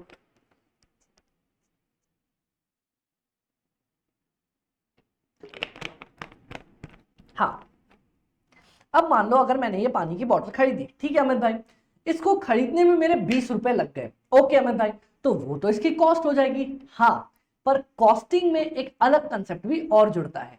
एक्चुअल जो आपने खर्चा किया वो तो समझ में आ गया, पर इसके साथ नॉशनल एक्सपेंडिचर जो आपने इनकर किया है जो स्पेसिफिक प्रोडक्ट के लिए, उसको बोला करेंगे अपन क्या, कॉस्ट। अमित भाई ये नॉशनल क्या वर्ड हुआ, ऐसा अजीब सा, हमने तो सुना ही ना। देखो, एक्चुअल तो आपको पता है, मान लो होगा क्या ना, देखना नीचे मैंने, मेरे घर के नीचे एक शॉप है। मान लो मेरे पास घर के नीचे एक खाली ना दुकान पड़ी हुई थी, एक कमरा पड़ा हुआ था। मैंने क्या किया, उस दुकान में पेंटिंग वेंटिंग ये वो दिस दैट फलान ढिकान खर्चा करके शॉप को ओपन कर लिया। ठीक है, इसमें मान लो शॉप को ओपन करने में मेरे खर्चे लग गए, मान लो कुछ इधर उधर करके मान लो 5,000 का खर्चा आ गया। ठीक है, पर अब सोचना, आप लोग बोलोगे अमित भाई शॉप ओपन करने में अपना तो 5,000 का खर्चा पड़ा है, लेकिन अगर मैं इस शॉप को किसी को किराए पे चढ़ा देता ना, तो वो आदमी मुझे आराम से हर महीने के 10,000 रुपए देता। ठीक है भैया, चलो अपने को समझ में आया, अगर मैं इस शॉप को किराए पे दे देता तो 10,000 रुपए मेरे को आ जाते। लेकिन अब एक बात बताओ, क्या ये 10,000 रुपए अब मैं नहीं कमा पाऊंगा? मतलब अमित भाई क्या क्या क्या क्या क्या? अब देखना, आपके पास नीचे दुकान थी, ठीक है, आपने किसी को किराए पे देते तो 10,000 रुपए मिलते, आपने खुद उसमें दुकान खोल ली, क्या वो 10,000 रुपए की इनकम आपकी लॉस्ट हो गई? अब आप में से कोई बोलेगा अमित भाई पर अगर मान लो मैं दुकान खोलता, दुकान मैं नहीं खोलता, मैं दुकान कहीं और खोलता, तब भी तो मुझे 10,000 रुपए देने पड़ते। तो वही तो मैं तुमसे कहना चाह रहा हूं, अगर तुम यहां दुकान नहीं खोलते, कहीं और खोलते, तो तब भी तो तुम्हारा 10,000 का खर्चा जाता। हाँ, तब मेरे को 10,000 का खर्चा पे करना पड़ता, और यहां मेरी 10,000 की इनकम लॉस्ट हो गई, जिसको अपन जनरली, आपने कभी सुना होगा इकोनॉमिक्स में, अपॉर्चुनिटी कॉस्ट भी बोलते हैं। कि भैया अगर मैं कुछ काम कर रहा हूं जिसकी वजह से मेरी कोई इनकम का नुकसान हो रहा है, उसको अपन अपॉर्चुनिटी कॉस्ट बोला करते हैं।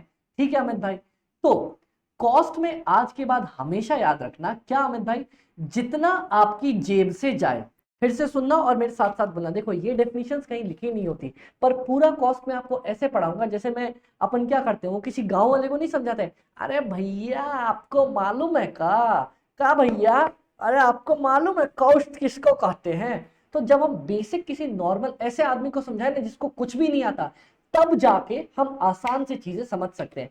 आप पढ़ना ऐसे जैसे आपको किसी ऐसे आदमी को पढ़ाना है जिसने कभी कॉस्ट ही नहीं पढ़ रखा। इस हिसाब से पढ़ोगे तो हमेशा मक्खन चीजें जाया करेंगी। देखो मैंने क्या बोला आपको, सबसे पहले कॉस्ट अपन पढ़ने वाले हैं। कॉस्ट में दो चीजें आती हैं, एक क्या, जो आपका एक्चुअल खर्चा आपकी जेब से निकल गया, लग गया, मतलब भैया 10 रुपए दे दिए या देने हैं मेरे को, और दूसरा जिसको अपन बोलते हैं अपॉर्चुनिटी कॉस्ट, या मैं जिसको बोला करता हूं नॉशनल कॉस्ट, या मैं जिसको बोला करता हूं या मैं जिसको बोला करता हूं या मैं जिसको बोला करता हूं मेरी इनकम जो मैंने खो दी, गंवा दी, लॉस्ट कर दिया, नुकसान हो गया, इन दोनों को मिला के अपन बोला करते हैं कॉस्ट। तो आज के बाद कभी भी तुम कॉस्ट को अकेला एक्चुअल खर्चा नहीं बोलोगे, इसके साथ साथ बोलोगे अपॉर्चुनिटी कॉस्ट या नॉमिनल कॉस्ट। समझ में आ गया? हाँ जी बताइए। तो कॉस्ट का मतलब जितना मेरी जेब से गया और जितना मेरी इनकम का नुकसान हो गया। Done done. चलो कॉस्ट तो मैंने तुम्हें बताया, अब सोचो कॉस्टिंग किसको कहते हैं। जो आपका सब्जेक्ट है कॉस्ट अकाउंटिंग या कॉस्टिंग, बता दो आप लोग मुझे कॉस्टिंग किसको कहते हैं। देखते हैं जरा मुझे कौन बता पाएगा। आप लोग एक बार ट्राई करो ट्राई करो ट्राई करो, और यकीन मानना लास्ट डे तक, आज से लेके लास्ट के डे तक मैं आपको सिर्फ कॉस्टिंग इस तरीके से पढ़ाऊंगा कि जैसे बाबा आपने सब कुछ पढ़ ही रखा हो, ठीक है। और आसानी से मैं ये सोचूंगा कि कॉस्टिंग तो हम बचपन से सीखते आए हैं, तो मेरा काम क्या होगा, बस उन चीजों को इकट्ठा करके आपके दिमाग में डालना कि अरे हाँ इधर पढ़ा था, अरे हाँ इधर पढ़ा था, उन चीजों को बस कंबाइन करके डालना। ठीक है बाबा, ठीक है ठीक है ठीक है। चलो बता दो आप लोग कॉस्टिंग किसको कहते हैं। क्या अभी मैंने कॉस्ट सीखा था? कॉस्ट का मतलब क्या, मतलब कॉस्ट का मतलब या तो मेरा एक्चुअल खर्चा, हाँ जी अमित भाई, या फिर मेरा नॉशनल खर्चा, मतलब जो हुआ नहीं हो सकता था, हुआ नहीं हो सकता था। हाँ जी अमित भाई। अब कॉस्टिंग का मतलब होता है हर वो मेथड, हर वो टेक्निक, हर वो क्या बोल सकते हो उसको, ट्रिक्स, जिसकी मदद से we can find out total cost incurred. मतलब भैया आप अगर किसी भी तरीके से ये पता कर पाओ ना कि भैया मेरा टोटल खर्चा कितना लग गया, उस तरीके को, उस मेथड को, उस ट्रिप्स को, उस टिप्स को, उस ट्रिक्स को, उस टेक्निक्स को हम बोला करते हैं कॉस्टिंग। तो कॉस्ट मतलब मेरा कितना खर्चा लगा और कितना लग सकता था, नॉशनल। और कॉस्टिंग मतलब हर वो tips and tricks and techniques जिसकी मदद से क्या हुआ, हम कॉस्ट का पता कर पाए कि मेरी कितनी कॉस्ट लगने वाली है। तो देखो बाबा कॉस्टिंग का मतलब ऑल द टेक्निक्स और the process which are used to find out the cost. Cost को अपन फाइंड आउट करने में मदद करता है, उसको बोलते हैं कॉस्टिंग। ठीक है। बिल्ली कौन जो बिल्ली की तरह म्याऊं म्याऊं करती है, कॉस्टिंग कौन जो सारी कॉस्ट को फाइंड करने में मदद करता है। हो गया ना? देखो मेरा तकिया कलाम मैच करा ना एकदम अमित भाई। अब इसके बाद आता है मैनेजमेंट अकाउंटिंग। बोले तो अमित भाई अब ये क्या, जरा सोच के देखना, आप लोग खुद सोचना, क्या मैनेजमेंट अकाउंटिंग कुछ मैनेजमेंट से करने का चीज नहीं है, एकदम कुछ एकदम मैनेज करने वाला काम। बोले तो अमित भाई देखो, आप जब भी कोई डिसीजन लेना हो, मतलब अमित भाई अरे रुक जाओ, क्या आपको मेरी क्लास में बहुत सारे गाने वाने मिलेंगे।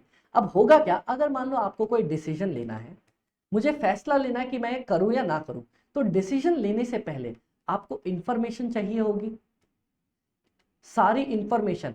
जैसे जज नहीं बोलते, सारे सबूत को एकदम मद्देनजर रखते हुए कोर्ट ये फैसला सुनाती है, ये डिसीजन लेती है। तो डिसीजन लेने से पहले आपको इंफॉर्मेशन चाहिए होगी। हाँ जी अमित भाई चाहिए होगी। तो जरा यहाँ पे देखो, मैनेजमेंट अकाउंटिंग का मतलब अगर आपको डिसीजन लेना है तो जितनी भी रेलिवेंट इंफॉर्मेशन, मैंने क्या बोला, कोई भी इंफॉर्मेशन नहीं, रेलिवेंट इंफॉर्मेशन को कलेक्ट करने का काम है प्लानिंग के लिए, कंट्रोलिंग के लिए, डिसीजन लेने के लिए। उस पूरे को बोला जाएगा अपन मैनेजमेंट अकाउंटिंग। अगर मैं फिर से बोलूं किसको बोलते हैं अपन मैनेजमेंट अकाउंटिंग, तो ध्यान से सुनना। अगर आपको प्लानिंग करनी है, डिसीजन लेना है, उसके लिए जो भी इंफॉर्मेशन आप कलेक्ट करोगे उसको बोलेंगे उसको बोलेंगे मैनेजमेंट अकाउंटिंग। ठीक है अमित भाई, ठीक है ठीक है ठीक है अमित भाई। तो मैनेजमेंट अकाउंटिंग को अगर मैं शॉर्ट में बोलूं तो देखो, मैनेजमेंट का शॉर्ट फॉर्म तो ऐसे लिखते हैं अपन, बड़े बड़े कॉर्पोरेट्स में ऐसे लिखते हैं। मैनेजमेंट अकाउंटिंग का मतलब होता है क्या करना, कलेक्ट करना इंफॉर्मेशन को, सिर्फ इंफॉर्मेशन को with respect to cost, cost के रिस्पेक्ट में कि भैया कितना खर्चा लगा, ये लगा, वो लगा, दिस लगा, सारी इंफॉर्मेशन को कलेक्ट करना। क्यों? टू टेक डिसीजन, या तो आपको डिसीजन लेना होगा, टू प्लान, या तो प्लान करना पड़ेगा, या कुछ आपको मॉनिटर करना होगा। ठीक है, किसी भी चीज के लिए अगर आप इंफॉर्मेशन को इकट्ठा करते हो उसको बोलते हैं मैनेजमेंट अकाउंटिंग। और लास्ट में अपने पास चौथा टर्म्स, देखो सबसे पहले मैंने आपको बताया कॉस्ट किसको कहते हैं, हाँ, फिर मैंने बताया कॉस्टिंग किसको कहते हैं, सारे वो मेथड जिसकी मदद से मैं कॉस्ट का पता लगा सकूं। उसके बाद मैंने पढ़ाया मैनेजमेंट अकाउंटिंग, मतलब अगर जब भी मैं कॉस्ट की से रिलेटेड इंफॉर्मेशन को कलेक्ट करता हूं ताकि डिसीजन ले सकूं, उसको बोलते हैं मैनेजमेंट अकाउंटिंग। और लास्ट में कॉस्ट मैनेजमेंट बोलते हैं जब भी आप ये जमा की गई कलेक्टेड इंफॉर्मेशन के बेसिस पे फाइनली आप डिसीजन लेते हो, फाइनली डिसीजन ले लेते हो। ठीक है, किस रिस्पेक्ट में? भैया कॉस्ट को कंट्रोल करने के लिए, भैया मुझे कॉस्ट कम करनी है या कॉस्ट को रिड्यूस करना है, उस रिस्पेक्ट में आप जो भी डिसीजन लेते हो उसको बोला जाता है कॉस्ट को मैनेज करना। अब समझो, कहां गया कहां गया कहां गया, यूजिंग द मैनेजमेंट अकाउंटिंग का कंसेप्ट, मैनेजमेंट अकाउंटिंग ने अभी जो इंफॉर्मेशन लेके आई, हाँ, उस इंफॉर्मेशन को यूज करना किस चीज के लिए? प्लान करने के लिए, हाँ जी अमित भाई, मॉनिटर करने के लिए, कॉस्ट को कंट्रोल करने के लिए, और कोई भी डिसीजन लेने के लिए, इसको बोला जाता है कॉस्ट मैनेजमेंट। बताओ आपको समझ में आया क्या? 4 इंपॉर्टेंट टर्म जो कॉस्ट को स्टार्ट करने से पहले समझना था। क्या? फिर से सुनो, कॉस्ट में अपन, कॉस्ट मैनेजमेंट में अपन या कॉस्ट अकाउंटिंग में क्या क्या चीजें देखते हैं। सबसे पहला कॉस्ट, कॉस्ट बोले तो कॉस्ट मतलब भैया या तो तुम्हारा एक्चुअल खर्चा जो लगा, या फिर जो तुम्हारा नॉशनल खर्चा लगने वाला है या लग सकता था पर नहीं लगा, या अपॉर्चुनिटी कॉस्ट या इनकम जो तुम्हारी लॉस्ट हो गई इसकी वजह से। ओके, नेक्स्ट मैंने बोला कि भैया कॉस्टिंग किसको कहते हैं? हर वो टेक्निक, हर वो मेथड जिसकी मदद से तुम किसी एक प्रोडक्ट का कॉस्ट पता कर पाओ उसको बोलेंगे कॉस्टिंग। ठीक है, मैनेजमेंट अकाउंटिंग, जब भी भैया आपको कोई डिसीजन लेना हो ना, उसके लिए आपको इंफॉर्मेशन चाहिए और इंफॉर्मेशन कलेक्ट करने को अपन बोलते हैं मैनेजमेंट अकाउंटिंग। और लास्ट में जब आप उस मैनेजमेंट अकाउंटिंग की इंफॉर्मेशन की मदद से आप फाइनली डिसीजन ले लेते हो उसको बोला जाता है कॉस्ट मैनेजमेंट। आप कौन कौन से डिसीजन ले सकते हो देखना, एक होता है, 2 इंपॉर्टेंट कंसेप्ट आते हैं, कौन कौन से? ये आपकी कॉस्ट, 2 इंपॉर्टेंट कंसेप्ट आएंगे, बहुत थिन लाइन ऑफ डिफरेंस है लेकिन अपन समझ लेते हैं। एक होता है मेरा कॉस्ट को कंट्रोल करना, एक होता है मेरा कॉस्ट को रिड्यूस करना। अमित भाई दोनों तो एक ही है ना, लगते एक जैसे हैं, है अलग अलग। क्या? देखो, कॉस्ट को कंट्रोल करना, अगर मैं टेम्पररी पर्पस के लिए कॉस्ट को कम करना चाहूं, बोले तो अमित भाई, अब जैसे मान लो क्या हुआ ना, मैं देख रहा था कि यार मुझे 100 रुपए में बना के देना है, ठीक है, अब मैं देख रहा हूं भाई नहीं यार ऐसे करूंगा तो क्या हो जाएगा, कॉस्ट मेरी 110 120 रुपए आ जाएगी। तो मैंने क्या किया, मैंने घटिया मटेरियल यूज किया, मान लो किसी को छोड़ दिया, कुछ अच्छे ढंग से काम नहीं किया, कुछ ऐसा किया जिससे टेम्पररी टाइम के लिए मेरी कॉस्ट कम हो जाए, उसको बोला जाता है कॉस्ट कंट्रोल करना। सिंपल डेफिनेशन इतना ही है, जब भी आप टेम्पररी टाइम पीरियड के लिए कॉस्ट को कम करना चाह रहे हो उसको बोलते हैं कॉस्ट को कंट्रोल करना। और जब आप परमानेंट बेसिस पे कॉस्ट को कम करना चाह रहे हो, आप बोल रहे हो कि नहीं भैया अब तो क्या मैं अपना प्रोडक्ट को 20 रुपए में ही बेचना चाहता हूं तो मुझे कॉस्ट तो कैसे भी 15 रुपए रखनी पड़ेगी। तो अब आप उसके लिए आपने क्या किया, आपने किया रिसर्च कि भैया क्या मार्केट में ऐसा कोई सप्लायर है जो मेरे को कम दाम पे दे सकता है, या फिर ऐसा हो सकता है कि क्या मैं खुद बनाने लग जाऊं जिससे मुझे कॉस्ट कम लगे। फिर आपने किया और प्लानिंग, क्या कोई मुझे लेबर कम रेट पे दे सकता है, क्या कोई ऐसा मटेरियल है जिसकी जरूरत ही नहीं है और मैं बेमतलब यूज किए जा रहा हूं। हाँ जी अमित भाई, तो ये सारी चीजें देखने के बाद, ये सारी चीजें रिसर्च एनालिसिस करने के बाद जब आपने अपनी कॉस्ट को कम किया उसको बोला जाता है कॉस्ट का रिडक्शन, मतलब परमानेंट रिडक्शन। अगर आप परमानेंटली कम करना चाह रहे हो तो रिडक्शन, टेम्पररी बेसिस पे करना चाह रहे हो तो कॉस्ट का कंट्रोल। समझ में आया? हाँ जी अमित भाई, अब जाके समझ में आ गया। तो अपन ने 4-5 टर्म्स समझे और उनको इन डिटेल में कवर कर लिया। अमित भाई ये डेफिनेशन कभी लिखने आएगी क्या? कोई कभी भी लिखने नहीं आएगी, लेकिन कॉस्ट स्टार्ट करने से पहले आपको कॉस्ट के बेसिक्स के बारे में पता होना चाहिए। ओके अमित भाई, अब देखो हम कॉस्ट अकाउंटिंग का या कॉस्ट मैनेजमेंट का ना यूज क्यों करते हैं। सबसे पहले याद करो, क्या अपन ये नहीं पता करते भैया मेरी कॉस्ट कितनी लगी? उस मेथड्स को बोला जाता है कॉस्टिंग। हाँ, जैसे मान लो आप एक प्रोडक्ट बना रहे हो, मेरा काम है दरवाजा बना के बेचना। तो भैया मैंने बोला यार मेरे को ना 10 रुपए की लकड़ी का यूज होता है, मटेरियल में 10 रुपए की वुड का यूज होता है, ठीक है भैया। उसके बाद मुझे ना लेबर लगता है, जो मेरा एक लेबर 1 घंटे में दरवाजा बनाता है और 1 घंटे के मेरे से 100 रुपए लेता है, ठीक है। 10 नहीं, इसको कर देते 1000 रुपए की लकड़ी, 100 रुपए मुझसे वो काम करने के लेता है, ठीक है। और भी छुटपुट छोटा मोटा सामान, कील काटी ये वो फेविकॉल दिस दैट फलान ढिकान अदर एक्सपेंसेस भी लगते हैं मुझे। कितने के? मान लो 50 रुपए के। डन। और मैं अपनी दुकान का ओवरहेड्स जो मैं पढ़ाऊंगा आप लोगों को वो इसमें एलोकेट करता हूं, मान लो 50 रुपए का।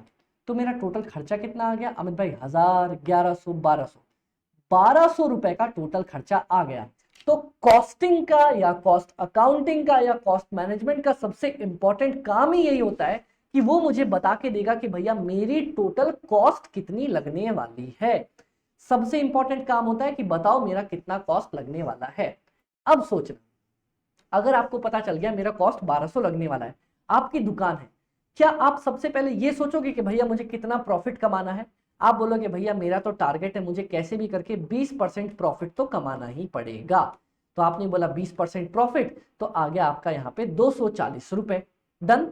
हाँ जी अमित भाई, अरे मेरी राइटिंग इतनी बेकार नहीं है, मेरी राइटिंग बहुत सुंदर है। आप बोलो अमित भाई बेकार राइटिंग ना, ये देखो हमने प्लान किया कि कम से कम मुझे 20% प्रॉफिट तो कमाना ही कमाना पड़ेगा। ओके, तो अपन ने क्या किया, 1200 इंटू 20, 240 रुपए का प्रॉफिट मैंने सेट कर लिया, ठीक है। अब जैसे ही सेट कर लिया, मुझे पता है मेरी सेलिंग प्राइस कितनी हो जाएगी, 1200 रुपए मेरा खर्चा था, 240 में मुझे उसे और प्रॉफिट कमाना है, तो 1440 में मैं उसको बेच सकता हूं। दैट्स इट, बात खत्म। सेकेंड पॉइंट क्या हो जाएगा? पहला पॉइंट मुझे कॉस्ट निकालने में मदद करता है, दूसरा मुझे मेरा प्रॉफिट डिटरमाइन करने में और सेल्स प्राइस डिटरमाइन करने में मदद करता है कि कितना मेरा प्रॉफिट होना चाहिए और कितनी मेरी सेलिंग प्राइस होनी चाहिए। ठीक है अमित भाई, चलो अपने को ये भी पता चल गया। अब नेक्स्ट बताओ। देखो सबसे पहले कॉस्ट का पता करो। हाँ जी अमित भाई, अपन ने कॉस्ट पता कर लिया। फिर सेलिंग प्राइस और प्रॉफिट का पता करो। हाँ जी अमित भाई, पता कर लिया। इसके बाद वही अपने दो काम, या तो कॉस्ट को मैं कंट्रोल करके चलूंगा या तो कॉस्ट को रिड्यूस करूंगा। मुझे ये देखना भैया छोटे टाइम के लिए करना है या परमानेंट करना है। छोटे टाइम के लिए करना है तो कॉस्ट को कंट्रोल कर लो, परमानेंट करना है तो कॉस्ट को रिड्यूस कर दो। और last but not the least, management को फाइनली कोई भी डिसीजन लेने में मदद करेगा। क्यों अमित भाई? आपको पता चल गया 1200 रुपए की मेरी कॉस्ट है। अब देखो, मैं देखूंगा भैया मेरा तो जो कॉम्पिटिटर है ना वो तो भैया 1100 में ही उसका सामान बना ले रहा है, कैसे बना पा रहा है? तो आपको अगर कोई भी डिसीजन लेना होगा कि भैया कैसे हो रहा है, क्या करूं क्या ना करूं, किसी भी डिसीजन को लेने में आपको सबसे पहले कॉस्ट अकाउंटिंग ही मदद करके देगा। तो जल्दी से बता दो कौन कौन से 5 काम थे जो ये करके देगा। सबसे पहले तो आपका कॉस्ट ही बता देगा, डिटरमाइन द कॉस्ट। फिर उसके बाद आपको हेल्प करेगा कैलकुलेट करने में आपका सेलिंग प्राइस, आपका प्रॉफिट। एक बार आपने ये कर लिया, आपको मदद करेगा भैया आपको कॉस्ट कंट्रोल करनी है या आपको आपकी कॉस्ट को रिड्यूस करना है, ये कर दो। उसके बाद नेक्स्ट क्या कर पाओगे? फाइनली असिस्ट करेगा, असिस्ट करेगा मैनेजमेंट को किस चीज में? किसी भी प्रकार का डिसीजन लेने में कि भैया ये प्रोडक्ट बनाऊं ना बनाऊं, किसी और से बनवा लूं, क्या मटेरियल लूं क्या ना लूं, किधर करूं, इधर जाऊं उधर जाऊं किधर जाऊं। डन। हाँ अमित भाई, तो ये मेरी बेसिक थ्योरी हुआ करती थी कॉस्ट को लेके, जिसमें मैंने आपको कॉस्ट बता दिया और हम क्यों कॉस्ट का यूज करते हैं, क्यों इतनी इंपॉर्टेंस है इसकी इस चीज के लिए। Done done. अब मैं आपको एलिमेंट्स ऑफ द कॉस्ट या टाइप्स ऑफ द कॉस्ट पढ़ाने वाला हूं, जिसपे हमारा सेपरेट चैप्टर भी बनता है।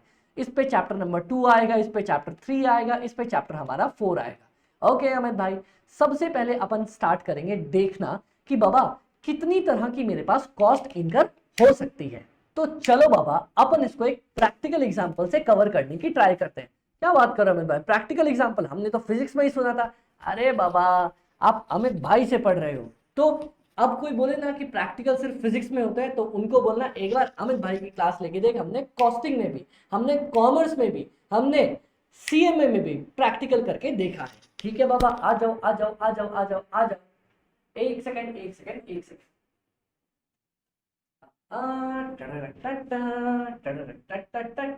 ये देखो ये देखो, देखो देखो, क्या वो पेड़ है अमित भाई? अरे कुछ नहीं, गाना वाना गा रहा था मैं क्लास के बीच में। मैं आपको बताता हूं सबसे पहले कॉस्ट हमारी कितनी तरह की होती है। हम पूरी की पूरी अपनी इंटायर कॉस्ट को ना, एक सेकंड में साथ ही डिलीट करते हुए चलता हूं ताकि अपने को पंगा ना पड़ता रहे। हाँ, ये देखो, हमारी जो पूरी की पूरी कॉस्ट होती है ना, कॉस्ट को बेसिकली, ध्यान रखना ये वर्ड ध्यान रखना, बेसिकली मतलब बहुत अगर बेसिक एकदम नॉर्मल, सबसे पहले अगर मैं ब्रेक करना चाहूं, हम कॉस्ट को ब्रेक कर सकते हैं तीन पार्ट्स के अंदर। अमित भाई कौन कौन से तीन पार्ट्स? सबसे पहला, ये तो कुछ ज्यादा हिलता डुलता सा आ गया, सबसे पहला है मेरा मटीरियल। मटीरियल मतलब हर वो हार्ड ठोस मजबूत सामान जिसको मैं यूज करता हूं अपने प्रोडक्ट को बनाने के लिए। एक सेकेंड, हाँ, अपने प्रोडक्ट को बनाने के लिए हर वो हार्ड ठोस मजबूत सामान जो मैं यूज करता हूं उसको बोलते हैं मटेरियल। कैसे? आ जाओ, ये आपको दिख रहा होगा मॉर्टिन हमारे पास। हाँ, मैं घर से मम्मी से चुपचाप चुरा के लेके आया हूं। मम्मी अगर देखेगी, मम्मी अगर ये मेरी वीडियो देख रही है और कल को मैं वीडियो ना रिकॉर्ड कर पाऊं, तो भगवान जी आप संभाल लेना। ठीक है, घर से चुपचाप चुरा के लेके आया, मम्मी ने देख लिया, हड्डी पसली खोल देंगी हमारी। ये देखो, सबसे पहले ये आपको मॉर्टिन दिखाई दे रही है क्या? हाँ मैं भाई, आ जाओ, मैं मटेरियल समझाने की कोशिश करता हूं। तो इस मॉर्टिन को बनाने के लिए, इस पूरी मशीन को बनाने के लिए, देख रहे हो ये प्लास्टिक यूज हुआ है, यूज हुआ है। अंदर की एक काली सी कॉइल अगर खुल पाए तो देखने दो। अरे खुल जा सिम सिम, खुल गया यार, क्या बात है, चलो खुल तो गया। हाँ, ये आपको ब्लैक ब्लैक कॉइल दिख रही है क्या? हाँ जी अमित भाई, ये ब्लैक कॉइल सी तो अपने को दिख रही है, दिख रही है यहाँ पे। हाँ अमित भाई, ये बड़ी सी, ये देखो ना, डंडी डंडी। हाँ, ये वाली कॉइल अपने को दिखाई दे रही है, एकदम बहुत अच्छे। इस कॉइल के बाद इसमें अंदर लिक्विड दिखाई दे रहा है क्या आपको, ये अंदर मूव करता हुआ सर? हाँ जी अमित भाई। तो एक बात बताओ, एक बात बताओ, क्या हर एक मशीन को बनाने के लिए, हर एक मशीन को बनाने के लिए मुझे ये बाहर की बॉडी प्लास्टिक की, ये अंदर का जो लिक्विड है और ये काला काला पार्ट और प्लस ये दोनों जो हेडिंग्स है इसके, ये लगे होंगे? हाँ जी अमित भाई, ये तो लगे होंगे ना आपको।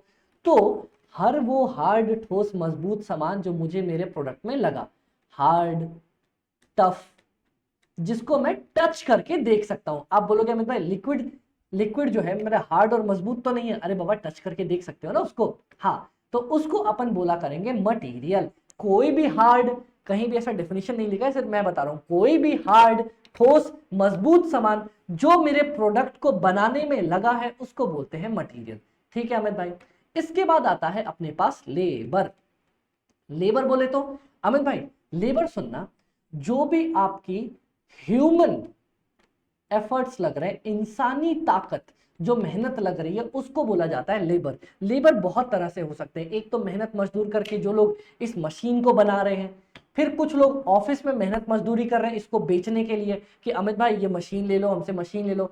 कुछ लोग हैं जो गली गली जा जाके ये मशीन सप्लाई करके आ रहे हैं। हाँ अमित भाई, तो जहां पे भी इंसानी, याद रखना इंसानी, ह्यूमन, ह्यूमन एफर्ट्स लग रहे हैं उसको अपन बोला करते हैं लेबर। जहां पे ह्यूमन एफर्ट्स लगा वो है मेरा लेबर। और लास्ट में मेरे पास एक थर्ड कैटेगरी आती है जिसको अपन बोलते हैं एक्सपेंसेस। मतलब अमित भाई, एक्सपेंसेस मतलब कोई भी ऐसी चीज जो ना तो मटेरियल है ना लेबर है। भाई हम मान ही नहीं सकते कोई ऐसी चीज जो मटेरियल है और जो लेबर ना है। अगर मनवा दूं तो मान जाओगे? ठीक है अमित भाई, चलो आपने क्या किया ना, हाँ अमित भाई हमने क्या किया, आपने बिजली का खर्चा दिया, आप बिजली यूज कर रहे थे, बिजली का आपने खर्चा दिया। ठीक है, बताओ, क्या मैं इस रूम में बैठा हूं, अंधेरे में तो इसको बनाऊंगा नहीं, बिजली चाहिए मुझे। हाँ, अब आप देखते कितना चालाक हो, कितने चालाक हो, इनमें से बता दो मटेरियल है बिजली या लेबर है? सोचो सोचो सोचो, मैं तब तक एक बार पानी पी लूं, आप लोग मुझे बताओगे मटेरियल मेरा, सॉरी बिजली मेरी मटेरियल है या लेबर है? और साथ ही साथ चलो ये भी बता दो, मैं ये बनाने के लिए ना, ये मशीन बनाने के लिए मैंने एक फैक्ट्री रेंट पे ली। ठीक है, एक बहुत बड़ी जमीन रेंट पे ली और महीने का 50,000 रुपए का रेंट दे रहा हूं। क्या वो रेंट मेरा मटेरियल है या लेबर है? आप लोग बताओ।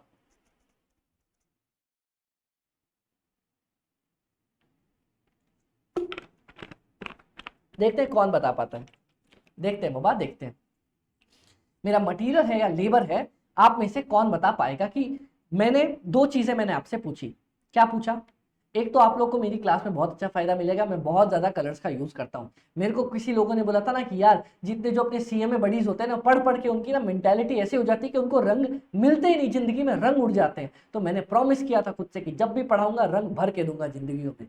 ओके अमन भाई आ जाओ, तो बताओ मेरे को फटाफट से, सबसे पहला मैंने जो बिल्डिंग को रेंट पे लिया या फिर मैंने इलेक्ट्रिसिटी ली, वो क्या मेरा मटेरियल है या लेबर है? थर्ड एक और बताना, मान लो मैं ये मशीन बना रहा था ना, मैं कोई लोकल आदमी था, मैं बनाता था मशीन। मैंने क्या बोला गुड नाइट वालों को कि सर सर एक काम करो ना, सर सर सुनो ना। उन्होंने बोला क्या? ये आपका गुड नाइट का जो लोगो है, वो लोगो मुझे मेरी मशीन पे लगाने दो ना, मैं आपको इसके बदले 2 रुपए रॉयल्टी के, 2 रुपए पर मशीन, 2 रुपए पर मशीन मैं आपको रॉयल्टी के दूंगा। अब आप बताओ इनमें से वो मेरा मटेरियल है या लेबर है? जरा सोचो, मैं 2 सेकंड का टाइम देता हूं। देखते हैं कौन है वो जाबाज खिलाड़ी। आप खुद से पूछना, अगर आप यूट्यूब पे देख रहे हो या कहीं भी देख रहे हो, आप एक बार खुद से पूछना मटेरियल है या लेबर है। अमित भाई सुनो ना, मैंने बोला हाँ बोलो ना। रेंट मेरा हार्ड ठोस मजबूत सामान तो है नहीं, इलेक्ट्रिसिटी मेरी हार्ड ठोस मजबूत सामान तो है नहीं, और इनफैक्ट मैं उसको छू के भी नहीं देख सकता। छू के देखोगे तो मजा आ जाएगा, एकदम तरंगे आ जाएंगी शरीर में। और रॉयल्टी जो मैं दे रहा हूं सामने वाले को, वो भी मेरा कोई वो नहीं है हार्ड ठोस मजबूत सामान, तो ये मटेरियल तो नहीं बनेंगे। आप रेंट दे रहे हो, क्या आप मेहनत मजदूरी कर रहे हो क्या? उसको रेंट बोलते हैं? नहीं। बिजली, क्या बिजली किसी की मेहनत मजदूरी है क्या? नहीं। रॉयल्टी, क्या रॉयल्टी किसी की मेहनत मजदूरी है क्या? ना। तो कोई भी ऐसा खर्चा जो ना मेरा मटेरियल हुआ, ना मेरा लेबर हुआ, ना हमारा हुआ, ना तुम्हारा हुआ, तीनों एक्सपेंस मिलके किसी और का हुआ। मतलब जो ना मटेरियल का हुआ, ना लेबर का हुआ, ना वो कहते हैं ना कौन सा था, गली का कुत्ता ना घर का ना घाट का, ऐसा वाला। हाँ, तो जो ना मटेरियल का हुआ ना लेबर का हुआ, उसको एक ही सहारा मिलेगा, एक्सपेंसेस का। उसको अपन एक्सपेंसेस बोल दिया करेंगे। डन डन अमित भाई। तो अपनी बेसिकली 3 कैटेगरी ही बन के आने वाली है। कौन कौन सी 3 कैटेगरी? सबसे पहला मेरा मटेरियल, ओके अमित भाई, दूसरा मेरा लेबर, तीसरा मेरा एक्सपेंसेस। बेसिक कैटेगरी अगर तुमसे पूछे कौन सा होता है कॉस्ट का, कौन सा बेसिक कैटेगरी है, बेसिक कैटेगरी या जिसको बोला जाता है on the basis of nature, तुम्हारा नेचर कैसा है। अगर तुम हार्ड ठोस मजबूत हो तो मटेरियल हो, अगर तुम ह्यूमन एफर्ट्स हो तो तुम लेबर हो, और दोनों ही नहीं हो तो तुम एक्सपेंसेस हो। Done done. पर अमित भाई एक बात बताना, आपने जो नोट्स दिए ना, उसमें हमने कुछ ऐसा देखा है, मटेरियल को भी आपने 2 पार्ट में तोड़ा है, लेबर को भी आपने 2 पार्ट में तोड़ा है, एक्सपेंसेस को भी 2 पार्ट में तोड़ा है। ये क्या है? और आपने हर जगह लिख रखा है direct, indirect, direct, indirect, direct, indirect. चलो अमित भाई जरा ये भी समझा दो कि ये क्या है। एकदम समझाएंगे बाबा, आप हमसे पूछ रहे हो और हम आपको कैसे नहीं समझाएंगे। आओ।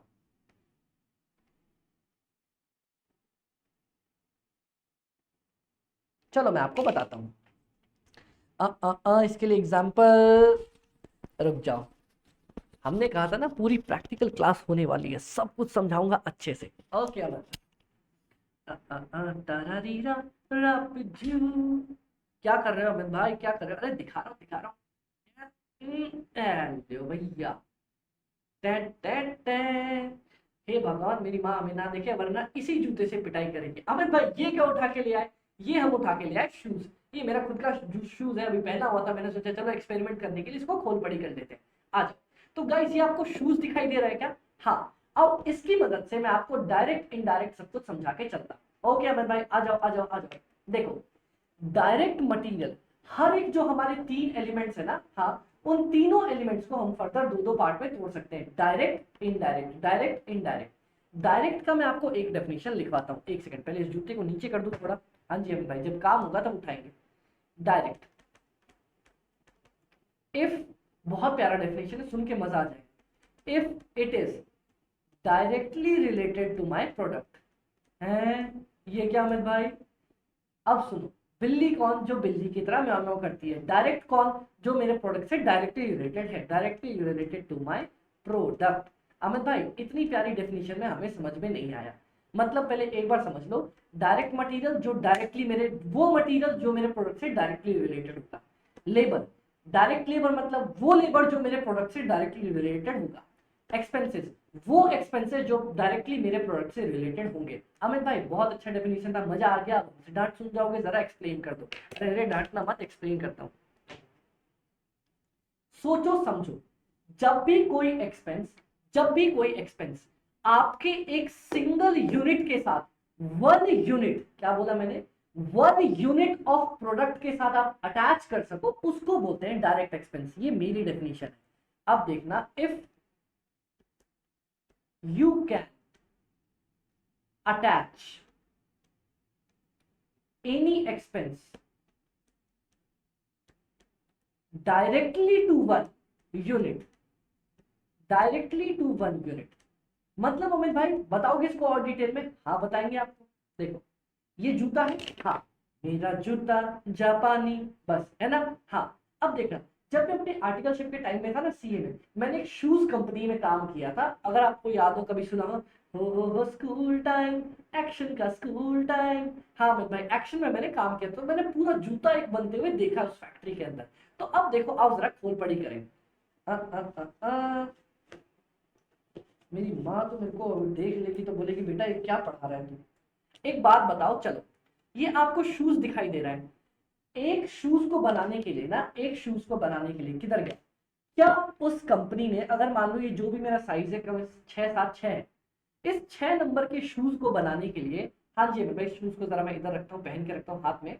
हाँ इस 6 नंबर के शूज को बनाने के लिए क्या कंपनी ने फिक्स कर रखा होगा कि मान लो मुझे आधा मीटर लेदर चाहिए? क्या कंपनी ने ऐसा सोच रखा होगा कि 6 नंबर के जूते के लिए आधा मीटर ही चाहिए? हाँ अब कंपनी ने एक ही 6 नंबर का जूता बनाया तो उसको लगा आधा मीटर। क्या ये जो मेरा दूसरा जूता बनाया होगा, एक सेकंड, हाँ क्या ये जो मेरा दूसरा जूता उन्होंने बनाया होगा उसमें भी आधा मीटर लगा होगा, या उसमें 1 मीटर लग गया होगा? भाई आधा ही मीटर लगा होगा ना, जब 6 नंबर का जूता बनाने के लिए आधा मीटर चाहिए तो आधा ही मीटर लगा होगा। ठीक है, एक बात बताओ, कंपनी अगर 6 नंबर के 6000 जूते बना रही है, तब भी क्या एक जूते को बनाने में आधा मीटर ही लेदर लगा होगा? हाँ मैं भाई हाँ, कितनी बार पूछोगे, सही है ना। तो एक बात बताओ, अगर आधे मीटर लेदर का दाम है मान लो फॉर एग्जाम्पल 200 रुपए, तो अगर मैं एक जूता बनाऊं तब भी मुझे 200 रुपए का मटेरियल लगेगा, 2 जूता बनाऊं तब भी 200 रुपए का मटेरियल लगेगा।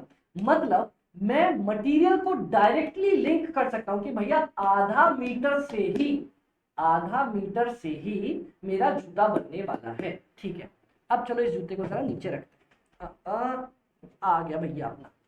एक बात बताओ, एक जूते पे एक ये लेस लगा करती है, आपको लेस दिखाई दे रही है, यहाँ दिखाई देगी, एक जूते पे एक लेस लगा करती है। हाँ जी अमित भाई एक लेस लगा करती है, जरा मैं इसको लगा लूं ना इधर।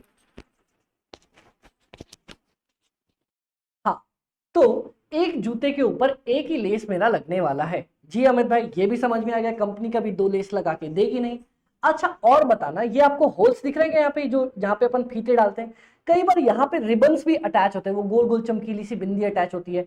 1 2 3 4 5 6 7 8, एक जूते में 8 होल्स हैं। तो क्या एक जूते में अपना सिर्फ और सिर्फ 8 रिबन्स ही लगने वाले हैं, वो बिंदियां 8 ही लगेंगी? हाँ जी अमित भाई 8 रिबन्स ही अपने लगने वाले हैं, एकदम सही बोल रहे हो, 8 रिबन्स ही लगने वाले हैं। कभी किसी जूते में 10 लग सकते हैं क्या? नहीं भैया 8 तो 8। तो एक बात बताना, मैंने आपको क्या बताया, देखो लेदर 8 आधा मीटर, ठीक है। उसके बाद मैंने लेसेस बोले, 1 लेस। उसके बाद मान लो मैंने बोला रिबन्स, ठीक है अमित भाई रिबन्स लग गए कितने, मान लो अपने रिबन्स लग गए यहाँ पे 8, हर जूते पे लगते हैं। क्या मैं इन आधा मीटर को डायरेक्टली ट्रेस कर सकता हूं अपने जूते के साथ कि भैया तुम जितने भी जूते बनाओगे आधा मीटर लेदर लगेगा, एक लेस लगेगा, रिबन लगा करेगा? हाँ जी अमित भाई, तो डायरेक्टली मेरे एक जूते से लिंक कर सकता हूं। लेकिन अब बताना, जूते को चिपकाने के लिए मुझे फेविकॉल या फेविक्विक या गोंद जो भी लगा होगा जिससे उन्होंने जूता चिपकाया होगा। देखो मैं आपको एक बार पूरी प्रोसेस बताता हूं। सबसे पहले ना ये ऊपर की बॉडी बना करती है, फिर ये नीचे का सोल बना करता है, उसके बाद ऊपर की बॉडी और नीचे के सोल को चिपकाया जाता है। ठीक है, अब सोचो जो चिपकाने के लिए मुझे ग्लू का यूज किया गया होगा, क्या मैं फिक्स कर सकता हूं क्या कि भैया 2 बूंद ग्लू चाहिए, 2 बूंद जिंदगी की? क्या मैं ऐसा फिक्स कर सकता हूं क्या? ना अमित भाई, गोंद आप फिक्स नहीं कर सकते। एक बात बताओ, क्या मैं थ्रेड धागा फिक्स कर सकता हूं? क्योंकि मुझे कितना धागा लगने वाला हुआ इसके? नहीं अमित भाई, धागा भी फिक्स नहीं हो सकता। कितनी बार मुझे सिलाई करनी है, धर धर धर धर धर धर, वो भी फिक्स नहीं हो सकता। हाँ अमित भाई, अब बताओ आपने क्या किया ना, जब जूता बन गया तो फाइनली चेक करने के लिए हथौड़ी से पीट पीट के देख रहे थे। एक हथौड़ी, एक हथौड़ी, निंजा हथौड़ी, अरे वो वाला निंजा हथौड़ी नहीं, एक हथौड़ी। आप हथौड़ी मार मार के देख रहे थे। ठीक है, क्या हथौड़ी हार्ड ठोस मजबूत है? हाँ है। क्या मेरे प्रोडक्ट को बनाने में काम आ रही है? हाँ आ रही है। लेकिन मान लो आपने एक हथौड़ी खरीदी, मान लो मोटा मोटी 500 रुपए में, और उससे बहुत हजारों लाखों जूते टेस्ट करके देखे। क्या ये 500 का 500 रुपए में एक जूते पे डाल दूं क्या? एक हथौड़ी मारी, ले भैया फेंक दिया हथौड़ी, फिर नहीं लेके आऊंगा। क्या मैं 500 पूरे रुपए एक जूते पे डाल दूं? ना अमित भाई। तो मुझे ये भी नहीं पता होता कि एक हथौड़ी से कितने जूते बना सकता हूं। तो क्या मैं उस हथौड़ी के खर्चे को एक यूनिट एक जूते से जोड़ सकता हूं? ना। तो कुछ खर्चे देखो, ग्लू, उसके बाद हो गया थ्रेड, उसके बाद हो गया हथौड़ी, जिसको अपन शायद हैमर बोलते हैं ना, हैमर ही बोलते हैं ना, हाँ हैमर बोलते होंगे, हैमर। ये खर्चा, क्या इन खर्चे को मैं जोड़ सकता हूं क्या? ये दोनों हार्ड है, ठोस है, मजबूत है, मेरे प्रोडक्ट को बनाने में लग रहे हैं, पर क्या मैं इनको एक यूनिट के साथ जोड़ सकता हूं? ना। तो जिनको एक यूनिट के साथ जोड़ सकता हूं, 1 यूनिट ऑफ द प्रोडक्ट, वो हो जाएंगे मेरे डायरेक्ट खर्चे, और जिनको नहीं जोड़ सकता वो हो जाएंगे मेरे इनडायरेक्ट खर्चे। बताओ किसी को कोई पंगा? अच्छा अमित भाई, अब जाके समझ में आया डायरेक्ट और इनडायरेक्ट क्या होता है। ठीक है, चलो अब सेम चीज मैं तुम्हें लेके चलता हूं तारों के शहर में। अरे तारों के शहर में नहीं, लेबर कॉस्टिंग पे आ जाओ। देखो देखो देखो, तो अपन ने ये सोच लिया जो पर यूनिट से मेरा अटैच हो सकता है, वो मटेरियल जो मेरा पर यूनिट से अटैच हो सकता है। अपन ने एग्जांपल्स भी देखे शूज के केस में, कौन कौन सा? मेरा लेदर, उसके बाद मेरे रिबन्स, उसके बाद मेरा लेस।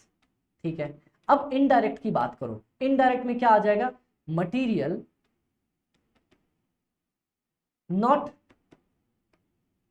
ट्रेसेबल, जिसको मैं ट्रेस नहीं कर सकता, इसको सही से लिखता हूं, नॉट ट्रेसेबल पर यूनिट, जिसको मैं एक यूनिट से ट्रेस नहीं कर सकता।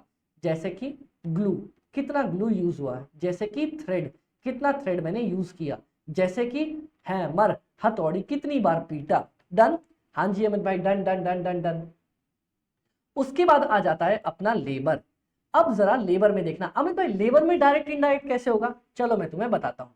एक तो वो मजदूर है जो मेरा जूता बना रहा है, जो एक्चुअली में सी रहा है जूता, या हथौड़ी से मार मार के देख रहा है, या फिर सबको अटैच कर रहा है। एक वो लेबर जो फैक्ट्री के अंदर एक्चुअल प्रोडक्शन करने में लगा हुआ है। एक्चुअल प्रोडक्शन में मेरा जो लेबर लगा हुआ है उसको अपन बोलते हैं क्या? मेरा डायरेक्ट लेबर, जो मजदूर एक्चुअली मेरा जूता बना रहा है। ठीक है, मेरा जूता जापानी, वो लेबर जो अपना एक्चुअली फैक्ट्री के अंदर बैठ के प्रोडक्शन कर रहा है उसको अपन बोलते हैं डायरेक्ट लेबर, और उसको अपन क्या देते हैं? मजदूरी। मजबूरी नहीं, अरे बदमाश, मजबूरी नहीं मजदूरी, मतलब जो पेमेंट करते हैं उसको बोलते हैं वेजेस। तो सुनो, फैक्ट्री के अंदर जो आदमी असली मेहनत करके जूते बना रहा है, अपना प्रोडक्ट बना रहा है, उसको बोला जाएगा क्या? उसको बोला जाएगा डायरेक्ट लेबर, और उसको पेमेंट करेंगे वेजेस की। बताओ कोई दिक्कत? भाई कोई दिक्कत नहीं। अब सुनना, ऑफिस के अंदर आपको नहीं लगता क्या अगर मान लो आदमी ने जूते बना दिए तो क्या जूता ऐसे ही बिक जाएगा क्या? मतलब अमित भाई, अब सोचते हैं, चलो जूता बन तो गया, आपको पूरी प्रोसेस बताता हूं। ये रहा, ओ मैं निकला हो गड्डी लेके, ये रही अपनी गाड़ी। किस चीज की गाड़ी? ये अपनी रॉ मटेरियल की गाड़ी है। छुक छुक छुक छुक छुक छुक करके अपने पास आ रही है, रॉ मटेरियल लेके आ रही है ये गाड़ी। चलो इसमें ऊपर तक एकदम सामान लदा हुआ अपना, ठीक है, गाड़ी एकदम छुक छुक छुक छुक आ रही है। ये रही आपके अमित भाई की फैक्ट्री, इसका नाम है एबी लिमिटेड। वाह अमित भाई, क्या फैक्ट्री है, ये धुआं निकल रहा है फैक्ट्री में से, और ये अपनी प्रोडक्शन हो रही है। इस फैक्ट्री का नाम है AB लिमिटेड। ये रॉ मटेरियल लेके आएगा, हाँ जी अमित भाई, रॉ मटेरियल लेके आएगा, यहाँ पे रख देगा। अब ये रॉ मटेरियल अंदर जाएगा, यहाँ पे कुछ ऐसे छोटे छोटे बहुत सारे प्यारे प्यारे मजदूर बैठे होंगे जो अपना काम करेंगे। हाँ अमित भाई, बहुत सारे लेबर है जो काम करेंगे। एक बात बताओ, उसके बाद यहां से जूता बन के निकलेगा। ये मैं बनाता हूं, ये अपना जूता बन के निकला, शू बन के निकला। अब एक बात बताओ, ये बन गया क्या अपने आप बिक जाएगा क्या? ना अमित भाई, एक मेरा होगा ऑफिस, बहुत बड़ा ऑफिस होगा, AB लिमिटेड का बहुत बड़ा ऑफिस होगा। अब यहां पे क्या होगा, यहां पे लोग बैठे होंगे जो बोल रहे होंगे, हेलो सर, मैं AB लिमिटेड से बात कर रहा हूं, क्या आपको हमारा जूता खरीदना है? जो कि होगी मेरी सेल्स की टीम, मार्केटिंग की टीम, जो जूते बेचने का, या अगर मान लो किसी कस्टमर की कंप्लेंट्स आ गई तो कस्टमर की कंप्लेंट्स को हैंडल करने का। एक बात बताओ, ये सारे लोग जो काम कर रहे होंगे, क्या ये मेरे प्रोडक्शन पे काम कर रहे हैं क्या? क्या ये मेरा जूता बनाने में मदद कर रहे हैं क्या? नहीं अमित भाई, ये तो जूता बन जाने के बाद उसको बेचने में मदद कर रहे हैं। तो जो मेरे जूते बनाने में मदद ही नहीं कर रहा पर ह्यूमन एफर्ट्स दे रहा है, वो हो जाएगा मेरा इनडायरेक्ट लेबर। बता दो, जो मेरा जूता बनाने में मदद कर रहा है, लेकिन वो तो जो जूता बनाने में मदद कर रहा है वो तो हो जाएगा मेरा डायरेक्ट लेबर, और जो जूता बनाने में मदद नहीं कर रहा, बाकी अलग काम कर रहा है, उसको बोला करेंगे अपन क्या? Indirect labour. अब जरा आप लोग एक बेस्ट एग्जांपल पूछता हूं, यहां से तुम्हारा सारा पॉइंट क्लियर हो जाएगा। फैक्ट्री है, हाँ जी अमन भाई, फैक्ट्री के अंदर ना आपने देखा होगा मजदूर काम करते रहते हैं, साथी हाथ बटाना, ऐसे करके बहुत सारे मजदूर यहाँ पे बैठे थे और चकाचक धमाधम काम कर रहे थे। एक मेरे पास बड़ा सा आदमी मैं रखता हूं, ठीक है, ये देखना, इसकी बड़ी बड़ी ऐसे मूछें होती हैं, ठीक है, और ये क्या करता है, इसका काम होता है सिर्फ सारे मजदूरों पे नजर रखना कि क्या वो लोग ढंग से काम कर रहे हैं या नहीं कर रहे हैं। अब एक बात बताओ, इस आदमी को जो मैं पेमेंट करूंगा, इस आदमी को जो मैं पेमेंट करूंगा, क्या वो मेरा डायरेक्ट लेबर कॉस्ट होगा या वो मेरा इनडायरेक्ट लेबर कॉस्ट होगा? मैं पानी पीता हूं, इतनी देर में आप लोग मुझे ये वाला सॉल्यूशन प्रोवाइड करके दो। क्या वो मेरा डायरेक्ट लेबर कॉस्ट होगा या मेरा इनडायरेक्ट लेबर कॉस्ट होगा? देखते हैं कौन जवाब दे पाता है।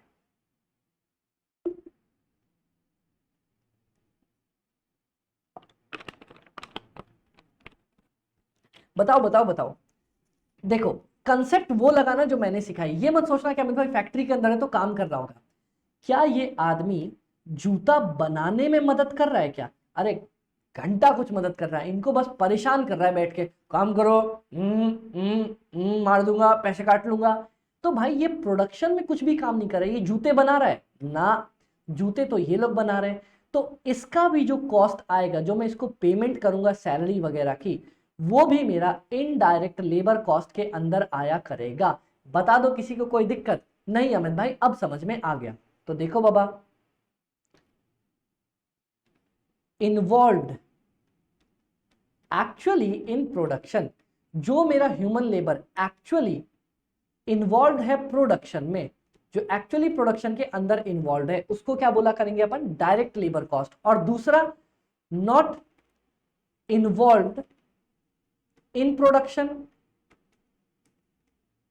बट इन अदर वर्क्स, लेकिन वो बाकी कामों में लगा होगा, उसको बोलेंगे अपन अपना इनडायरेक्ट लेबर। समझ में आया? हाँ जी अमित भाई, समझ में आ गया। अच्छा अमित भाई, एक्सपेंसेस भी बता ही दो, लगे हाथ हाथों हाथ समझा ही दो। चलो बाबा, ये भी समझा देता हूं। अब बताओ, सोचो, क्या आपको नहीं लगता अमित भाई एक्सपेंसेस का मतलब सबसे पहले तो वो जो ना तो मटेरियल है ना तो लेबर है, ठीक है। अब एक बात बताना, एक्सपेंसेस कैसे डायरेक्ट और इनडायरेक्ट हो सकते हैं? वापस मैंने क्या बोला था, अगर कोई एक्सपेंस डायरेक्टली रिलेटेड है टू माय प्रोडक्ट, कैसे अमित भाई? चलो एक बात बताओ, और यहां पे नॉट, अमित भाई आपकी इतनी घटिया राइटिंग है क्या? अरे मेरी राइटिंग देखोगे, लो, not directly related to my product. हमारी राइटिंग बहुत सुंदर है भैया, राइटिंग पे सवाल मत उठाना, बचपन से मेहनत करी राइटिंग ठीक करने में। Directly related to my product. Done. हाँ जी अमित भाई, डायरेक्टली मेरे प्रोडक्ट से रिलेटेड है। कैसे? चलो आप बताता हूं। देखना, मैं क्या कर रहा था ना, मैंने ये बनाया था ना, मशीन बनाया था। हाँ जी अमित भाई, मैंने गुड नाइट वालों को क्या बोला, सर सुनो ना, मुझे आपका गुड नाइट का लोगो अपने मशीन पे यूज करना है। उन्होंने बोला एक मशीन पे यूज करने का मैं 2 रुपए तुमसे चार्ज करूंगा। क्या बताओ, मैं डायरेक्टली बोल सकता हूं हर मशीन पे 2 रुपए, एक मशीन का 2 रुपए, 2 मशीन का 4 रुपए, 3 मशीन का 6 रुपए, 4 मशीन का 8 रुपए, 5 का 10 रुपए, 6 का 12, 7 का 14, 8 का 16, 9 का 18, 2 10 का 20, यही करते रहूं क्या ना। देखो, मतलब कोई खर्चा अगर डायरेक्टली मेरे प्रोडक्ट से जुड़ गया, जैसे कि रॉयल्टी, तो वो हो जाएगा क्या, वो हो जाएगा मेरा सिर्फ और सिर्फ और सिर्फ, बता दो अमित भाई, direct expenses. Next, not directly related to my product, जिसको अपन बोलते हैं इनडायरेक्ट एक्सपेंसेस। जैसे कि अब एक बात बताना, मैंने फैक्ट्री ना, एक फैक्ट्री ली, किस पे, मैंने फैक्ट्री ली रेंट पे। चलो मैंने एक फैक्ट्री उठा ली, फैक्ट्री के महीने का रेंट जा रहा है 50,000 रुपए का। चलो अब मान लो अगर मैं 1,000 प्रोडक्ट बनाऊंगा तब भी 50,000 रुपए जाएगा, ठीक है। अगर आप 1,00,000 प्रोडक्ट बनाओगे तब भी 50,000 रुपए जाएगा, ठीक है। अगर आप कुछ भी नहीं बनाओगे तब भी 50,000 रुपए प्रोडक्ट जाएगा, ठीक है। अगर आप 1 करोड़ प्रोडक्ट बना दोगे, एक एक दो एक दो एक दो तीन, अगर आप 1 करोड़ प्रोडक्ट बना दोगे तब भी 50,000 रेंट जाएगा। हाँ जी, तो क्या मैं बोल सकता हूं क्या रेंट मेरे प्रोडक्ट से डायरेक्टली रिलेटेड है? आप बता सकते हो क्या एक जूते पे मैं कितने रुपए का रेंट चार्ज करूं?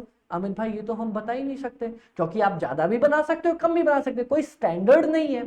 तो बस बाबा, इसीलिए अगर मैं किसी खर्चे को डायरेक्टली एक जूते के साथ, 1 सिंगल यूनिट ऑफ प्रोडक्ट उसके साथ नहीं जोड़ सकता, उसको बोलेंगे क्या अमित भाई? उसको बोलेंगे अपना अपना अपना इनडायरेक्ट एक्सपेंसेस, ठीक है। एंड यहां पे एक और लिख लेना, and directly related, directly traceable to 1 unit. मतलब अमित भाई क्या क्या क्या क्या क्या? देखो एक बात बताना है, मेरा एक लेबर एक घंटे में 6 यूनिट बनाता है, ठीक है। सुनना सुनना सुनना, मेरा एक लेबर 1 घंटे के अंदर 6 यूनिट बनाता है, और मैं उसको 60 रुपए की पेमेंट कर देता हूँ 1 घंटे की। चलो, क्या मैं उसको बोल सकता हूँ मैं उसको 1 घंटे के लिए 60 रुपए दे रहा हूँ? हाँ। क्या मैं ये बोल सकता हूं मैं उसको 6 यूनिट बनाने के लिए 60 रुपए दे रहा हूं? हाँ। एक बात बताओ, क्या मैं ये बोल सकता हूं 1 यूनिट बनाने के लिए मैं उसको 10 रुपए दे रहा हूं? बताओ। हाँ जी अमित भाई, तो देखो, जब आपका लेबर का खर्चा आप 1 यूनिट के साथ जोड़ सको कि भैया 1 यूनिट पे कितने मेरे लेबर का खर्चा पड़ रहा है, तो मैं उसको डायरेक्ट लेबर बोलूंगा। और जब मैं लेबर का खर्चा 1 यूनिट से ना जोड़ सकूं, जैसे मान लो जो मेरी कॉलिंग टीम है, क्या उसका टारगेट है क्या कि तुम्हें एक ही जूता बेचना है ना? अगर वो एक जूता बेचेगी तब भी मैं उसे 10,000 रुपए की सैलरी दूंगा।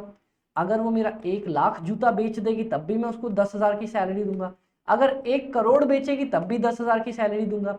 मान लो नहीं बेचेगी तब भी 10,000 की सैलरी दूंगा, वो अलग बात है, अगले महीने लात मार के निकाल दूंगा, लेकिन क्या करूंगा, 10,000 ही दूंगा। हाँ अमित भाई, तो क्या मैं 1 यूनिट के साथ अटैच कर सकता हूं? नहीं अमित भाई, अपन 1 यूनिट पे अटैच नहीं कर सकते खर्चा। तो जब आप खर्चा 1 यूनिट पे अटैच ना कर पाओ तो उसको बोला करते हैं अपन इनडायरेक्ट खर्चा। ओके अमित भाई, चलो चलो चलो चलो चलो,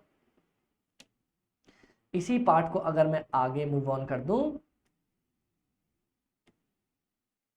अरे इसी पार्ट को अगर मैं डायरेक्ट मूव ऑन कर दूं, तो direct if expense directly related to my product, example में रॉयल्टी, और अगर नहीं रिलेटेड है तो हो जाएगा वो इनडायरेक्ट एक्सपेंसेस। बताओ, यहां पे मैंने आपको सब कुछ डिटेल में दे रखा था, कवर करवा रखा था कि भैया डायरेक्ट होता है एक्सपेंस, इनडायरेक्ट होता है, डायरेक्ट होता है, इनडायरेक्ट होता है। इसका डिटेल कॉस्ट शीट वाले चैप्टर में आएगा। तो यहां तो मैंने बस बेसिक आपको बताया है कि खर्चों को आप इतने पार्ट में डिवाइड कर सकते हो। ठीक है अमित भाई, समझ में आ गया अपने को? कोई दिक्कत भाई, पंगा नहीं यहां तक। अब यहां पे एक चीज समझना, क्या अमित भाई, देखो जो मैंने आपको बता रखा है, क्या ये मेरा मटेरियल, हाँ अमित भाई मटेरियल, ये मेरा लेबर, हाँ अमित भाई मेरा लेबर, ये मेरा एक्सपेंस, हाँ अमित भाई एक्सपेंस। बेसिक यही 3 खर्चे थे। हाँ, क्या ये 3 खर्चे पार्ट में टूटे हुए थे? कौन कौन से? एक था मेरा डायरेक्ट, एक था मेरा इनडायरेक्ट, एक था मेरा डायरेक्ट, एक था मेरा इनडायरेक्ट, एक था मेरा डायरेक्ट, एक था मेरा इनडायरेक्ट। डन? ठीक है, चलो डन। जितने भी आपके डायरेक्ट खर्चे होते हैं ना, जितने भी आपके डायरेक्ट खर्चे होते हैं, मतलब मेरा डायरेक्ट मटेरियल, मतलब मेरा डायरेक्ट लेबर, मतलब मेरा डायरेक्ट एक्सपेंसेस, इन सब को जोड़ के, क्या बोला मैंने, इन सब को जोड़ के एक कंबाइंड नाम दिया जाता है, जिसको बोला जाता है मेरी डायरेक्ट कॉस्ट, या फिर मतलब डायरेक्ट कॉस्ट जो प्रोडक्ट बनाने में लगी, या अगर मैं स्टाइलिश अंग्रेजों वाला नाम दूं तो इसको बोला करेंगे अपन प्राइम कॉस्ट। मतलब मेरी मेन इंपॉर्टेंट, प्राइम मतलब मेन इंपॉर्टेंट जो कॉस्ट लगती है उसको अपन बोलेंगे प्राइम कॉस्ट या मेरी डायरेक्ट कॉस्ट। बताओ कभी दिक्कत करोगे ना अमित भाई? अब पल्ले पड़ गया, बिल्कुल भी एकदम क्लियर हो गया। मतलब जब भी आपकी कॉस्ट डायरेक्टली रिलेटेड होगी तो सारी direct cost, direct material, direct labour, direct खर्चा, एक्सपेंसेस, सब जुड़ के क्या बनेंगे? डायरेक्ट कॉस्ट, या तो बोलेंगे अपन उसको प्राइम कॉस्ट। बता दो किसी को पंगा? अमित भाई कोई पंगा नहीं, कोई दिक्कत नहीं। अब जितने भी आपके इनडायरेक्ट खर्चे थे ना, ये देखो इनडायरेक्ट खर्चे, बोले तो क्या मेरा इनडायरेक्ट मटेरियल जो डायरेक्टली नहीं जुड़ा हुआ, ठीक है, मेरा इनडायरेक्ट लेबर जो डायरेक्टली नहीं जुड़ा हुआ, मेरा इनडायरेक्ट एक्सपेंसेस खर्चा जो कि नहीं जुड़ा हुआ। डन। ये सारी चीजें मिलके क्या बन जाएंगी? इनको बोलेंगे अपना सारा इनडायरेक्ट कॉस्ट, या फिर इन सब को एक छतरी के अंदर रखा जाता है। जैसा मैं हमेशा पढ़ाता आया हूं, एक छतरी के अंदर अपन अम्ब्रेला के अंदर रखते हैं और उस अम्ब्रेला का फैंसी नाम दिया गया है over over over over heads, over heads. बता दो क्लियर होगा? अच्छा अमित भाई, तो देखो आपके समझने के लिए आप उसको इनडायरेक्ट कॉस्ट बोल सकते हो, लेकिन अंग्रेजों के जो चोचले हैं ना, जो अपने को लिखना पड़ेगा, वो है इसका नाम ओवरहेड्स। मतलब आपकी जितनी इनडायरेक्ट कॉस्ट है उसको एक डब्बे में अगर भर दो, जिक जिक जिक जिक जिक जिक जिक जिक जिक जिक जिक जिक, इनको क्या बोला जाएगा अमित भाई? इनको बोला जाएगा ओवरहेड्स। और अगर सारे डायरेक्ट कॉस्ट को एक डब्बे में भर दो, जिक जिक जिक जिक जिक जिक जिक जिक, इसको क्या बोलेंगे? Prime cost. बताओ कोई दिक्कत अमित भाई? कोई दिक्कत नहीं आई। लास्ट में आपको बताना चाहता हूं आज के लेक्चर का कि देखो ये जो हमारे ओवरहेड्स है ना, या जिसको मैं इनडायरेक्ट खर्चा भी बोला करता हूं, इनको फर्दर 3 पार्ट्स में तोड़ा जाता है।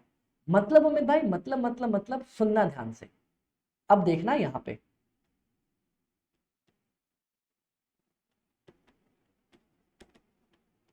क्या है अमित भाई। ये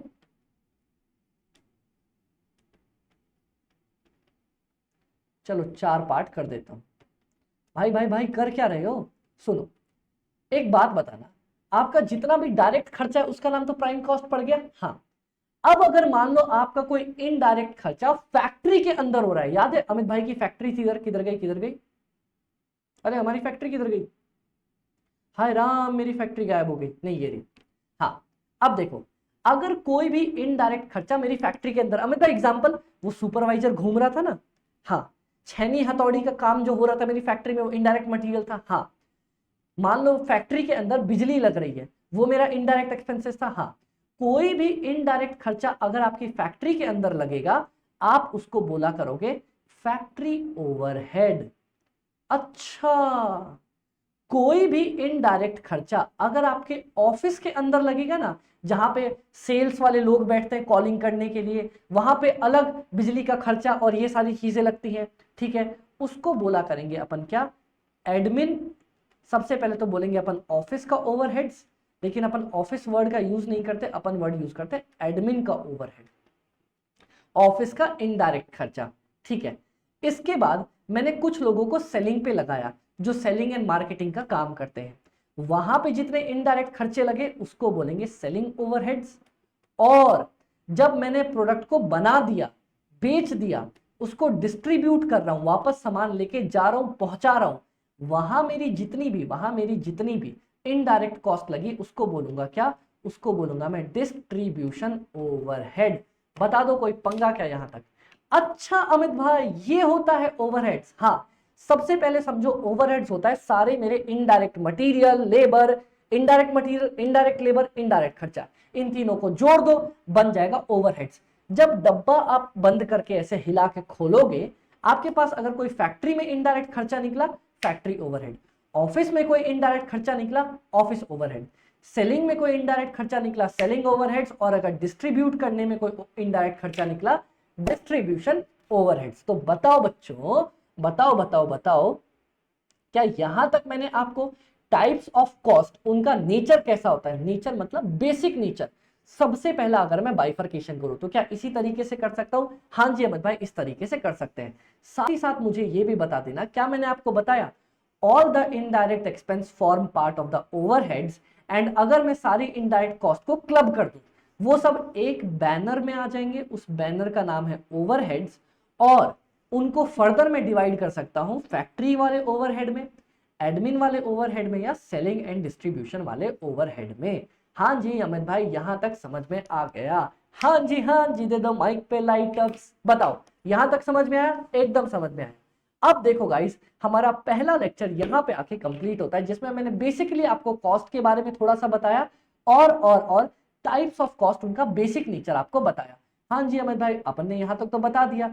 अपना पहला लेक्चर से मैं पहले लेक्चर्स हैवी नहीं रखा करता, इसीलिए ये लेक्चर अपना 1.5 घंटे के आसपास का होने वाला है, जो कि हो चुका है। ओके अमित भाई, आगे कुछ इनिशियल लेक्चर्स हमारे 1.5 घंटे के होंगे, और उसके बाद अपन वापस बैक टू 2 घंटे वाले फॉर्म में आ जाएंगे। डन अमित भाई, डन डन डन डन। तो चलो, ये हमारा पहला बेसिक लेक्चर रिकॉर्ड हो गया। अब इसके बाद नेक्स्ट हम कॉस्ट की और भी बाइफरकेशन देखने वाले, कि और हमारे पास कॉस्ट कितनी तरह की हुआ करती है। हाँ,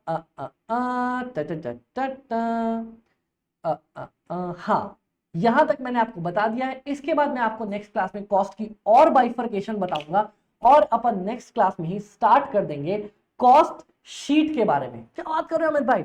हाँ जी बाबा, हाँ, नेक्स्ट क्लास में अपन कॉस्ट शीट के बारे में स्टार्ट कर देंगे। ठीक है अमित भाई, तो बता दो यहां तक कोई दिक्कत? अमित भाई कोई दिक्कत नहीं। पहले मैंने आपको बताया कॉस्ट मतलब एक्चुअल खर्चा या कोई नॉशनल खर्चा, कॉस्टिंग हर वो तरीका जिससे कॉस्ट का पता लगा सकता हूं, कॉस्ट। उसके बाद मैंने बोला मैनेजमेंट अकाउंटिंग, भैया अगर डिसीजन लेना है तो इंफॉर्मेशन इकट्ठा करूंगा, मैनेजमेंट अकाउंटिंग। और लास्ट, अगर मुझे डिसीजन लेना है on the basis of information, उसको बोलते हैं कॉस्ट मैनेजमेंट।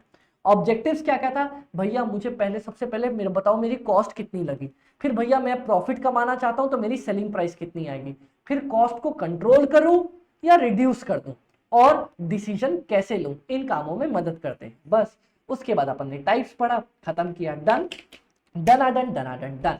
तो यहां तक अपन ने प्यारे तरीके से कवर कर लिया है। अब अपन मिलते हैं नेक्स्ट क्लास के अंदर, जहां अपन बाकी बची हुई चीजें देखेंगे इंट्रोडक्शन की, और उसके बाद स्टार्ट करेंगे कौन सा chapter? Cost sheet. Okay guys, तो बाय बाय, टेक केयर। याद रखना क्या अमित भाई, हमारा पहला लेक्चर है, तो आप सबका काम है कि आप मुझे यहाँ पे पिंग करने वाले हो, कहाँ?